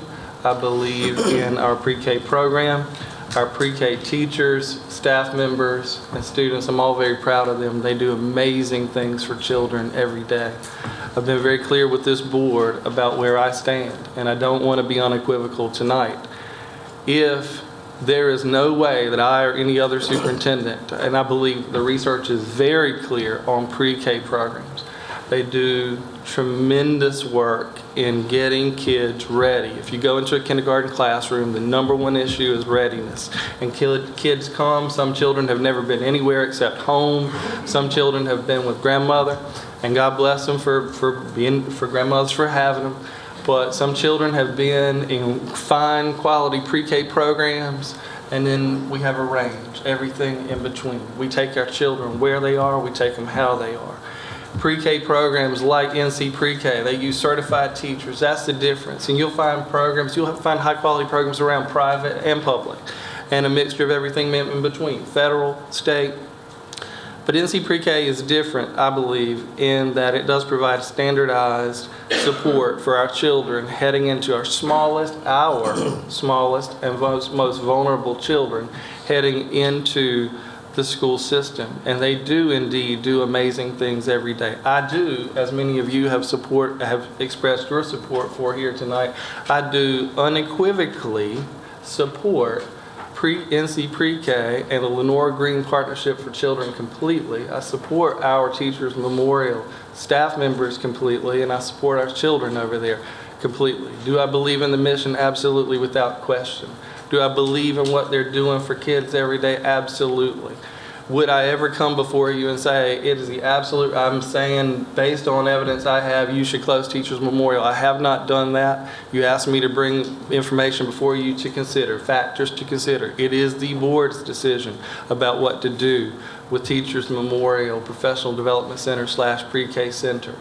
If the board decides that it is the right thing to do to close a school, and that we have to, on this day, make a decision to close a school, then if I had to choose one of our school sites today, I would choose that site. But this board needs to determine, do we need to close a school site? That's the question before you tonight. And that's what I see as your choice. I would be very concerned. In fact, I would be in strong opposition of anyone who would oppose Pre-K, their mission, what they do, our staff members, our children. I wouldn't be doing my job as superintendent if I didn't stand there with our children on this issue. And that's clearly where I stand today and every day. And I want to be very clear about that. Now, the board, as I see it, it is your decision. We do have a decision before you. In fact, you have multiple decisions, as I see it, before you about where to go on this. The research is very clear. The state of North Carolina is asking school districts to invest more heavily in pre-K programs, to invest more heavily in partnerships. NCDPI, we met with Dr. Atkinson, the state superintendent, week before last, and she's looking at pre-K being the centerpiece of where our state's moving in terms of early childhood education and strengthening that. That's no secret. You can get online and see that. You can talk to any educator. You can talk to our teachers, our principals, and others, and they'll tell you the value of pre-K. There's no doubt about that. And if anyone has a doubt about that, I'd like to talk with you, and we can have a difference of opinion, but I do want to be very clear about my opinion on that, and I hope the opinion of this board, as many of them have expressed here tonight, in support of pre-K program. The board has a decision about facilities, and a decision about the degree to which it needs to make a decision about downsizing, changing, modifying, adding to, acting now, waiting, whatever the board chooses to do. That is not my decision. But you asked for my expertise as an educator and as a leader about pre-K, and that's where I stand on pre-K. It wouldn't be a short answer. Well, I know it wouldn't be a short answer. But I'm going to ask Mr. Williams his opinion about whether we need to consider closing teachers. Again, I thought you just asked him that. No, he just gave me his opinion about pre-K. I'm talking about closing. Okay, let teachers. me be a little more crystal clear if I can. Okay. I would not advocate for closing. As superintendent of Lenore County Public Schools, Dr. Mazingo was a strong advocate for early childhood education. Dr. Klein was. Every superintendent that I've had the pleasure to work for here in the 2 other counties I've worked.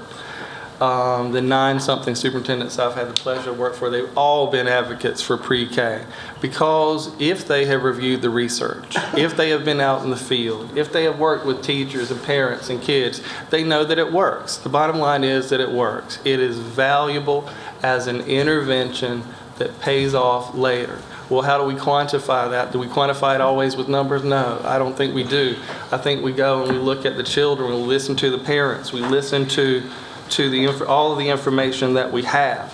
Does that translate into, am I coming before you? Did I come before you originally 2 meetings ago or last meeting and say, I'm making a recommendation as superintendent to close Teachers Memorial? I did not. I was not asked to do that. I was asked to get information about factors to consider. I did that, I fulfilled that task. Then I was asked to go back and bring additional information. I did that, I fulfilled that request. And I'm fulfilling, I hope, your question tonight in saying that I have not made that recommendation to you. My recommendation to you was to please consider all of the factors. Consider first our children. I'll always ask for that. And then consider the other factors, the other relevant factors that, quite frankly, you as a board have to consider. Money being in there, finances being in there, all of that being in there, but I hope our children will be considered first. And I've heard most of you say that you do put our children first. Okay. Yes. Okay. Yes, sir, Mr. Anderson. I've heard both those answers. I've heard the question. Let me phrase it another way. Mr. Anderson, before you do, may I make one comment just No, to ma'am. clarify for the public? No, ma'am. Yes. Mr. Williams, would the closing of teachers be among your priorities as the new superintendent? No, instruction is our number one priority. Gwen, I'd like to be next after you. Well, the only thing that I wanted to clarify, Carolyn? this is piggybacking on Mr. Smith, your question to me about whether this is a school closure. And I just want to clarify that what I think is being on the table today is a facilities issue. Teachers Memorial is a facility where a number of different programs happen. The primary one being the pre-K program, which is a partnership. The secondary one being one that is often used by DPI for training, and then also training in the district. So the question that I think you're asking, and Mr. Anderson is asking as well, is do we continue to keep this facility open for these purposes, as opposed to are we asking that this program be shut down? And I think that's where the disconnect is happening, because you're speaking to the value of the program as opposed to the facility issue, which is the And the board's partnership is saying the program will suffer irreparably and maybe cease to exist. So I just wanted to clarify just to that this clarify. isn't a school traditionally as we think of it in terms of school closing. It's a facilities issue. I think we're being a little unfair to a new superintendent. I think. I agree with that. I think that. I don't think it's fair to put him on the spot like that. I think that this is about the money. It's all about the money. Now, if you asked him if we come up short $200,000, would he agree to change something then? That might come up. That's what I'm saying about the county commissioners and the money, because this is all about money.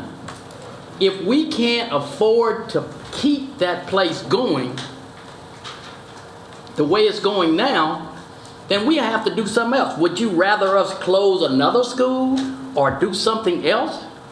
Because it's going to affect Lenoir County. All the schools, we're going to have to do something when the money comes up short. And what I'm saying is, I don't think it's right to put Brent in that situation right now.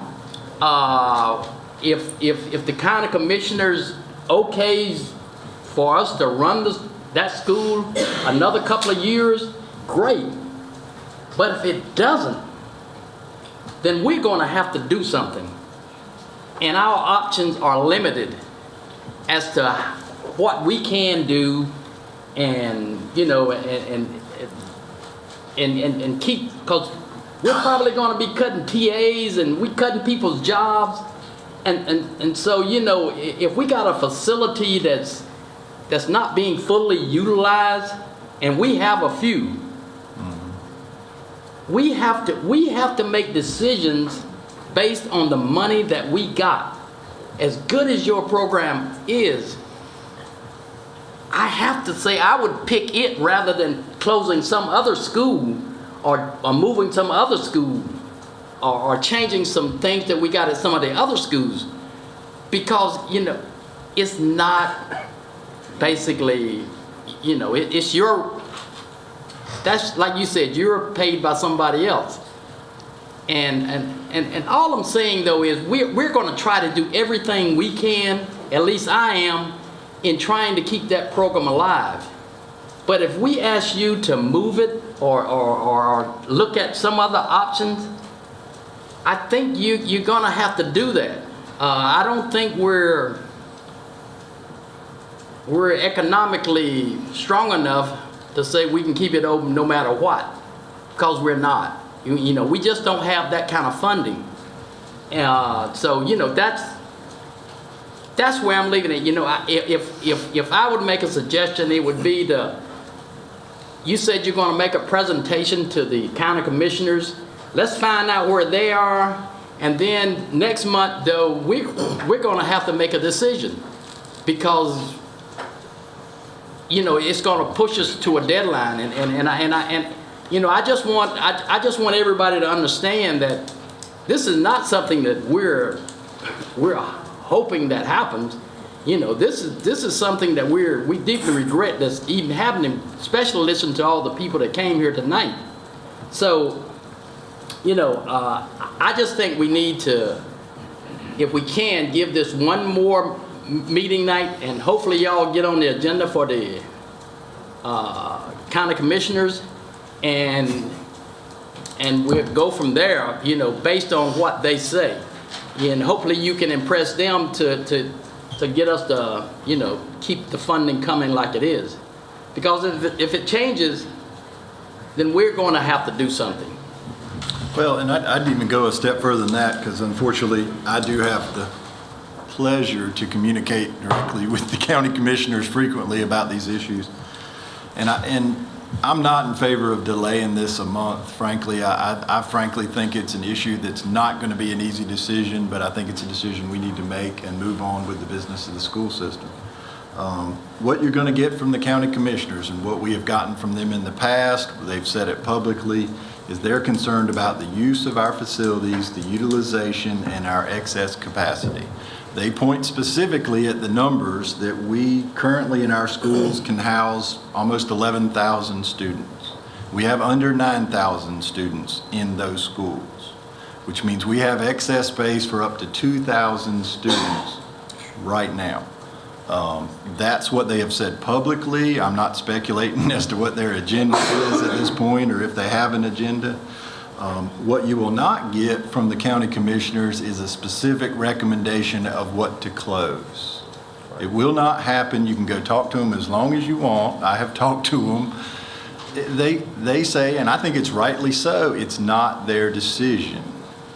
They have the benefit of being able to point to the problem but not offer a solution. And that's what they've done. You know, you can call it whatever you want. I call it the politician two-step. You know, they say you need to do something about this, but they won't say close teachers. They won't say do close teachers. They won't say keep teachers. The bottom line to me is, in its current state of utilization, I don't see how we justify to the county commissioners or anybody else keeping the facility open. That's what it looks like to me in its current state of utilization. Now, if the county commissioners come forward with some additional funding, I wouldn't even say if they just say pay it out of which we're currently funding it. That we're already using that for other things. If they were to come up with some additional funding earmarked for this building, then yeah, we'd be glad to keep it. But we do have limited funding. Exactly what Mr. Noble said. Everything comes with a cost. It's not just keep this and everything else goes on. If we want to keep technology in the hands of our teachers and our students like we've been doing the last couple of years, if we want to pay our teachers more so we can attract quality staff, we have to make cuts in other places, because it's not an expanding budget. It's a shrinking budget. And frankly, this year we haven't even gotten into it. It looks like we're taking another big cut in the budget this year. And that's just the reality of it. We've taken cuts since 2008, so we have to look seriously at this. And I personally don't think that we should put it off for a month. I think we need to make a decision and move on. I don't know how anybody else feels about putting it off for a month. Okay. My question is, normally when there's a recommendation brought to this board as to an action to take, there's a recommendation. I haven't seen a recommendation from anybody. It is a facilities committee. Nobody's came before the board. I understand they even got disbanded. I don't think we're doing, that's what my problem is with the due diligence. We're not doing this the way we need to do it. We're not handling it the way we need to handle it. All right, John, you and I are friends, but you think we need to close teachers. I haven't seen a recommendation from Mr. Williams that we close it, or a committee that says that's what we need to do. I just like to make sure, and I'm not saying that I wouldn't vote to do that, okay, to close it. I'm not saying that I would not do that. Right now, tonight, I just do not feel like we got all the information, all the data that we need to make a bona fide, valid decision. I don't anyway. I'll put back up. I don't feel like I do. Well, I can make a decision, but it's not going to be the one that goes with you. I haven't seen a recommendation Everybody come gets to this their board vote. yet. I'd like to clarify something. I asked Mr. Sylvester about some data, and if I insinuated that I'm against pre-K, I apologize. 'Cause I feel that up here. I feel the heat. I don't, maybe I'm misunderstanding. I am completely behind pre-K. Both of my kids started attending preschool when they were 18 months old. I truly believe that. They were more than well prepared for kindergarten. So if I did insinuate that, or I apologize to everyone here, I'm completely behind pre-K. I want to keep pre-K. I want it to expand.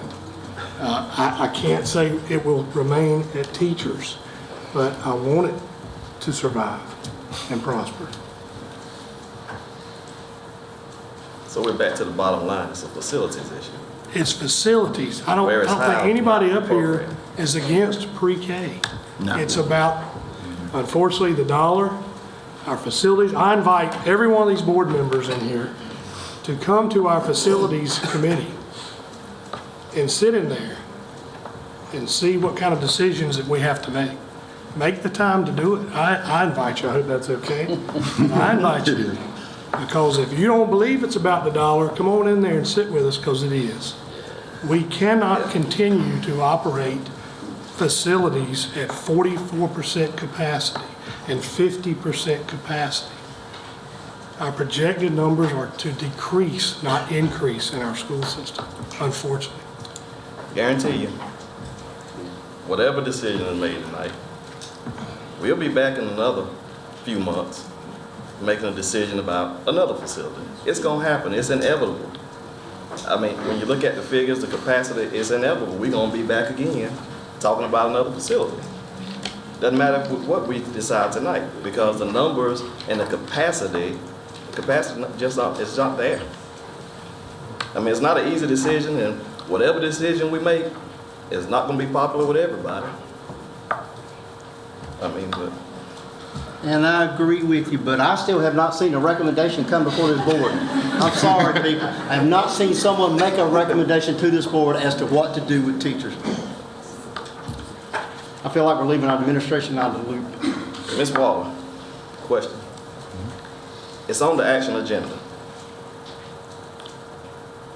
Well, I'm getting ready to address where we go now. I think we've had our discussion. Yeah. Let's see if this answers your question. I'm Yes, willing it to make a does. motion now.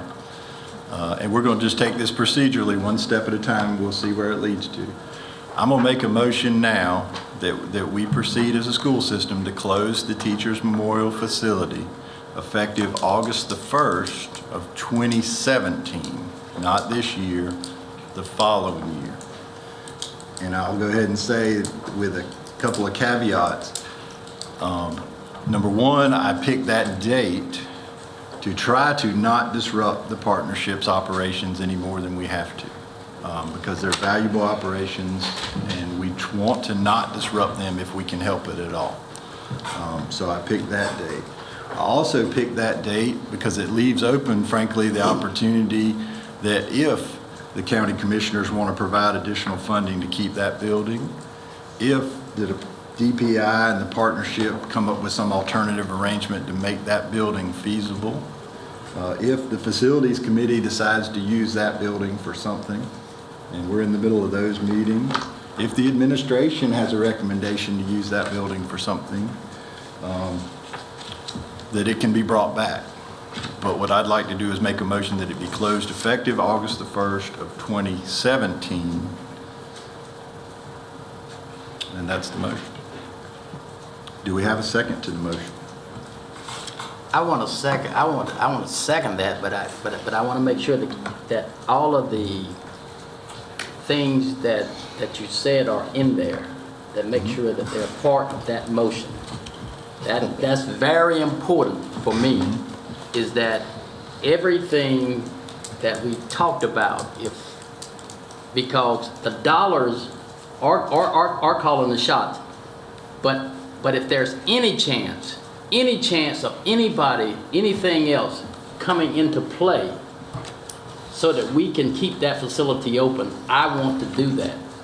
And so I will second that motion with making sure that everything that Mr. Sargeant said right then is included. If any of those things happen, then we can come back and relook at this.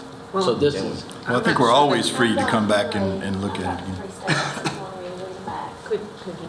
Read it back. The caveats that he said with making a motion to close effective August 1, 2017 would include that if the county commissioners decide to offer additional funding, if the facilities committee decides to use it, if the administration decides with another recommendation.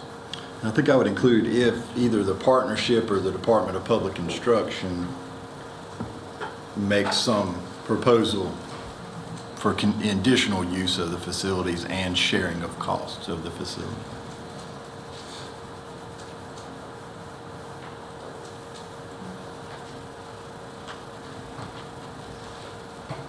Because they both have a vested interest in trying to keep that building operational. You got it all, Becky? I think so. Okay, because I've got something I need to say. Hold on, we've got a motion and we've got a second. So we have a motion before us. Procedurally now, if you're not ready to rule on this motion at this time, you could entertain, I'm not doing it, but you could entertain a motion to table it to the next meeting if you somebody wanted to make that motion, if you weren't ready to vote tonight. Procedurally, we have to have a first and a second. Don't you have discussion? You can't open it for discussion at this point. You can discuss it, that's fine, but I'm just throwing it out there. Procedurally, if you're going to say, hey, I'm not ready to vote tonight, then frankly, I think the proper thing to do is to try to table it for a later meeting. Okay, I don't think we're doing our due diligence. Excuse me when I say this, I think we're shooting first and then asking questions later. And I still have not seen a recommendation come before this board from a committee or superintendent. And I would make a motion that we delay this until we can get all the facts and all the data so we can make an educated decision on what the right thing is to do for our children. That's why, can we have two motions on the floor at the same time? You can, it's a You subsidiary can make motion. a motion to postpone, but if you'd like to make a motion to postpone, you need to be specific as to when you're postponing it to. And then we would need that, so if you'd like to say to the next meeting, Okay. and then we'd need a second on that. So I can't be general and say until the administration has ample time to bring before Yeah, you need to that would be be- you pertinent would to need- making a valid decision. You would need to be specific, and then that would be put back. So for instance, if your Hold on. motion was to the next meeting, then that would be back as an active agenda item, and then at that point, if there's another need for a motion to postpone, it would Okay. happen at that time. Well, it's probably going to be moved anyway. Brent, how long would it take to get the information? However long you direct me to do. I'll put it in I mean, if you say get it in a month, we'll get it in a month. We made this. Budget. If we leave it out of the budget, I'll put it in. You have a budget that you're going to be developing for next year. You have a motion that's going into the following year. You do.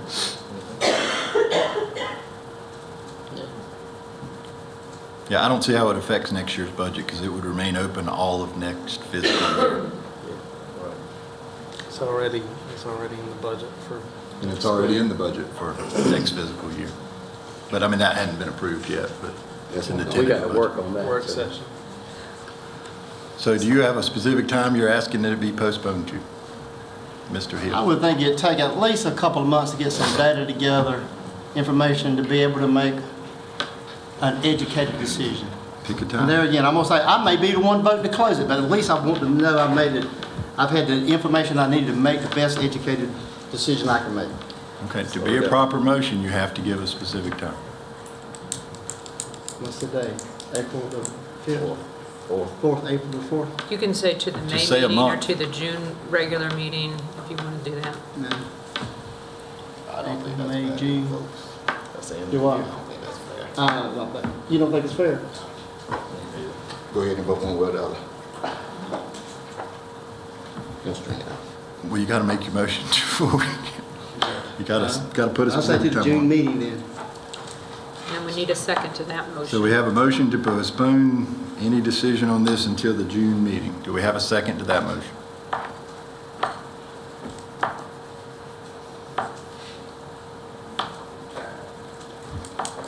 All right, hearing no second, last chance, then we're not going forward on that motion. Discussion on the underlying motion to close teachers effective as of August 1st of 2017. Subject to all the caveats that And Becky, read those caveats. I saw she edited some. Let me change pages.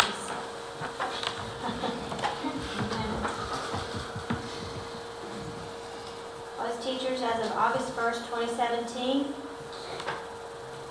With a couple of caveats, partnership or public instruction, make a proposal for additional use of facilities and cost of facilities. Also pick the, excuse me, wait a minute. Opportunity for the county commissioners to decide to offer additional funding if the facilities committee decides to use, or if the administration decides how to use and makes a recommendation. And frankly, if anybody brings a proposal to us that makes it a feasible facility, I'd consider it. I don't really mean to limit it to just those agencies or groups, frankly. Is that fair to you, Mr. Nobles? That is fair. I just want to leave it, wide open so that if, because, you know, the main thing is just to have the place for them to be and feel secure. I think we have some places that are available, and but you know, if the people don't participate in those places, then the system is not working. So you know, but that is a concern of ours too. I just want you to know that because you know that's. And I feel like our administration, knowing Mr. Williams, is going to bend over backwards and do everything he can to find appropriate places to hold those 5 classrooms. Yeah. And don't forget the And the make arrangements professional for the development. professional development that goes on there and the storage that goes on there. All those things got to be attended to. Sure. That's why I'd like to see a plan of what to do first before we actually do it. Excuse me, I'm sorry. Go ahead and call for your vote. Any further discussion on the motion? Last chance. All right, we'll call for a vote. All in favor of the motion as presented with all caveats, raise your right hand. That is 1, 2, 3, 4, 5. All opposed? 1, 2. The motion passes. What was the opposition? The opposition, Mr. Anderson and Mr. Hill, voted no.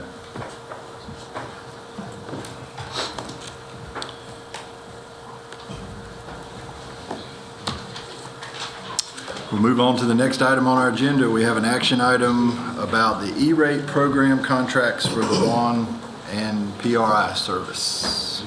Mr. Decker.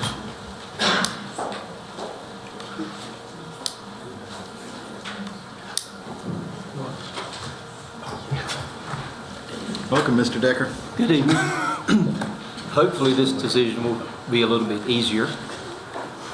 Last month we presented the contracts for PRI service, which is for our telephone system, and also the WAN circuits, which are the circuits that connect all the schools together for E-rate.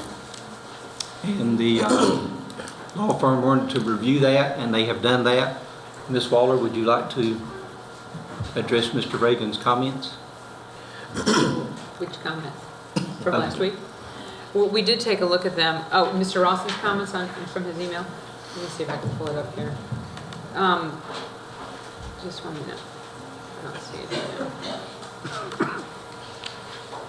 I apologize.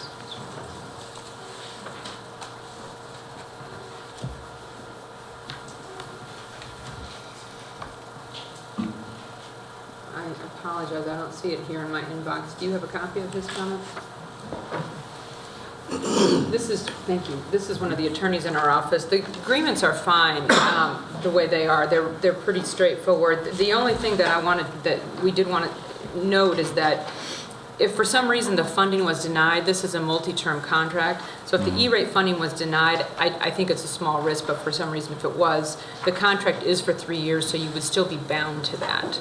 So typically when you all, it's not unusual for contracts to be year to year contingent on funding, but the way that this is structured and the way they are structured is if for some reason the funding doesn't come through, you're still going to be bound by that. I think it's a small risk. We wanted the board to be aware of that. It's ultimately whether you're committed to basically paying the full amount in the event, although again, it's unlikely that the E-rate funding doesn't come through for one or more of the 3 years. I think it's a small risk, but we did want to make the move. Are you comfortable with that, Mr. Williams? Oh, yeah. May I point out something there? Okay. Each one of these agreements has a local government customer annex, which does state in section 3.2 that if a non-appropriation occurs, you're only bound to pay to the end of that fiscal year, and then you can terminate. So it's not for the whole 3 years like the contract. It's a pretty standard contract, It is similar to a standard contract. what we've had. Again, it depends. There's a couple different options, and sort of depends on what option the board elects. There are some options that would keep you on the hook for that. But again, I think the risk is small. I think, Mr. Williams, you're comfortable with it. Yes. And Steve Rawson recommended option 2, I believe, Right. which is the one Option 2 is what we already had selected and what we're currently using now. And this substantially increases our capacity, is that It right? doubles the capacity for the connection between the schools at the same cost that we're currently paying. And with our, and that becomes key even more each day. I mean, our usage recently with adding iPads at the middle and high school level, we've doubled our daily usage. And if you think in terms of information as a pipeline, we've doubled the need for we've doubled our need for pipe size. So that's happened just since school started, and we expect an even more increased, and this is our service for that. Move to approve the E-rate program contracts for WAN and PRI services. All right, motion by Mr. Smith. Do we have a second? Second. Second by Mr. Nobles. Any further discussion about these contracts? All right, we'll call it for a vote. All in favor, raise your right hand. The contracts are approved. Thank you, Mr. Decker. We've got some surplus property. Ms. Smith, thank you. Thank you for hanging around with us. This shouldn't be too hard either. Okay. You should have before you 3 pictures. I know they're a little bit hard to see, but the first one is 2 small storage containers. All of these are at North Lenoir High School, and they're actually sitting out on the back stoop behind the cafeteria, so they're in the way. They're 2 small storage containers, which are just something that's, you just put some old trays in, and we don't use them anymore. They're no good. The second one is 2 rolling carts, which are bent up really bad, and they can't be fixed, so they're not usable. And the metal shelves, you probably can't, they may be a little bit too small to see, but they're all bent into, the shelves are all bent down. They can't be fixed either, so we just need to carry them off with salvage and get what we can out of them so that the funds can come back to the child nutrition program. Move to approve surplus property. Motion by Mr. Smith. Do we have a second? Second. Second by Mr. Nobles. All in favor declaring the property surplus, raise your right hand. It is surplus. Thank you. Thank you, Ms. Smith. We have a couple or at least one out-of-state school trip. Ms. Lynch. Frank is requesting permission to take their honors course and honors span to Spotsylvania, Virginia for competition in late May. All right. Do we have a motion to approve that trip? Motion to approve. Motion by Mr. King, second by Mr. Smith. All in favor of approving the school trip, raise your right hand. The school trip is approved.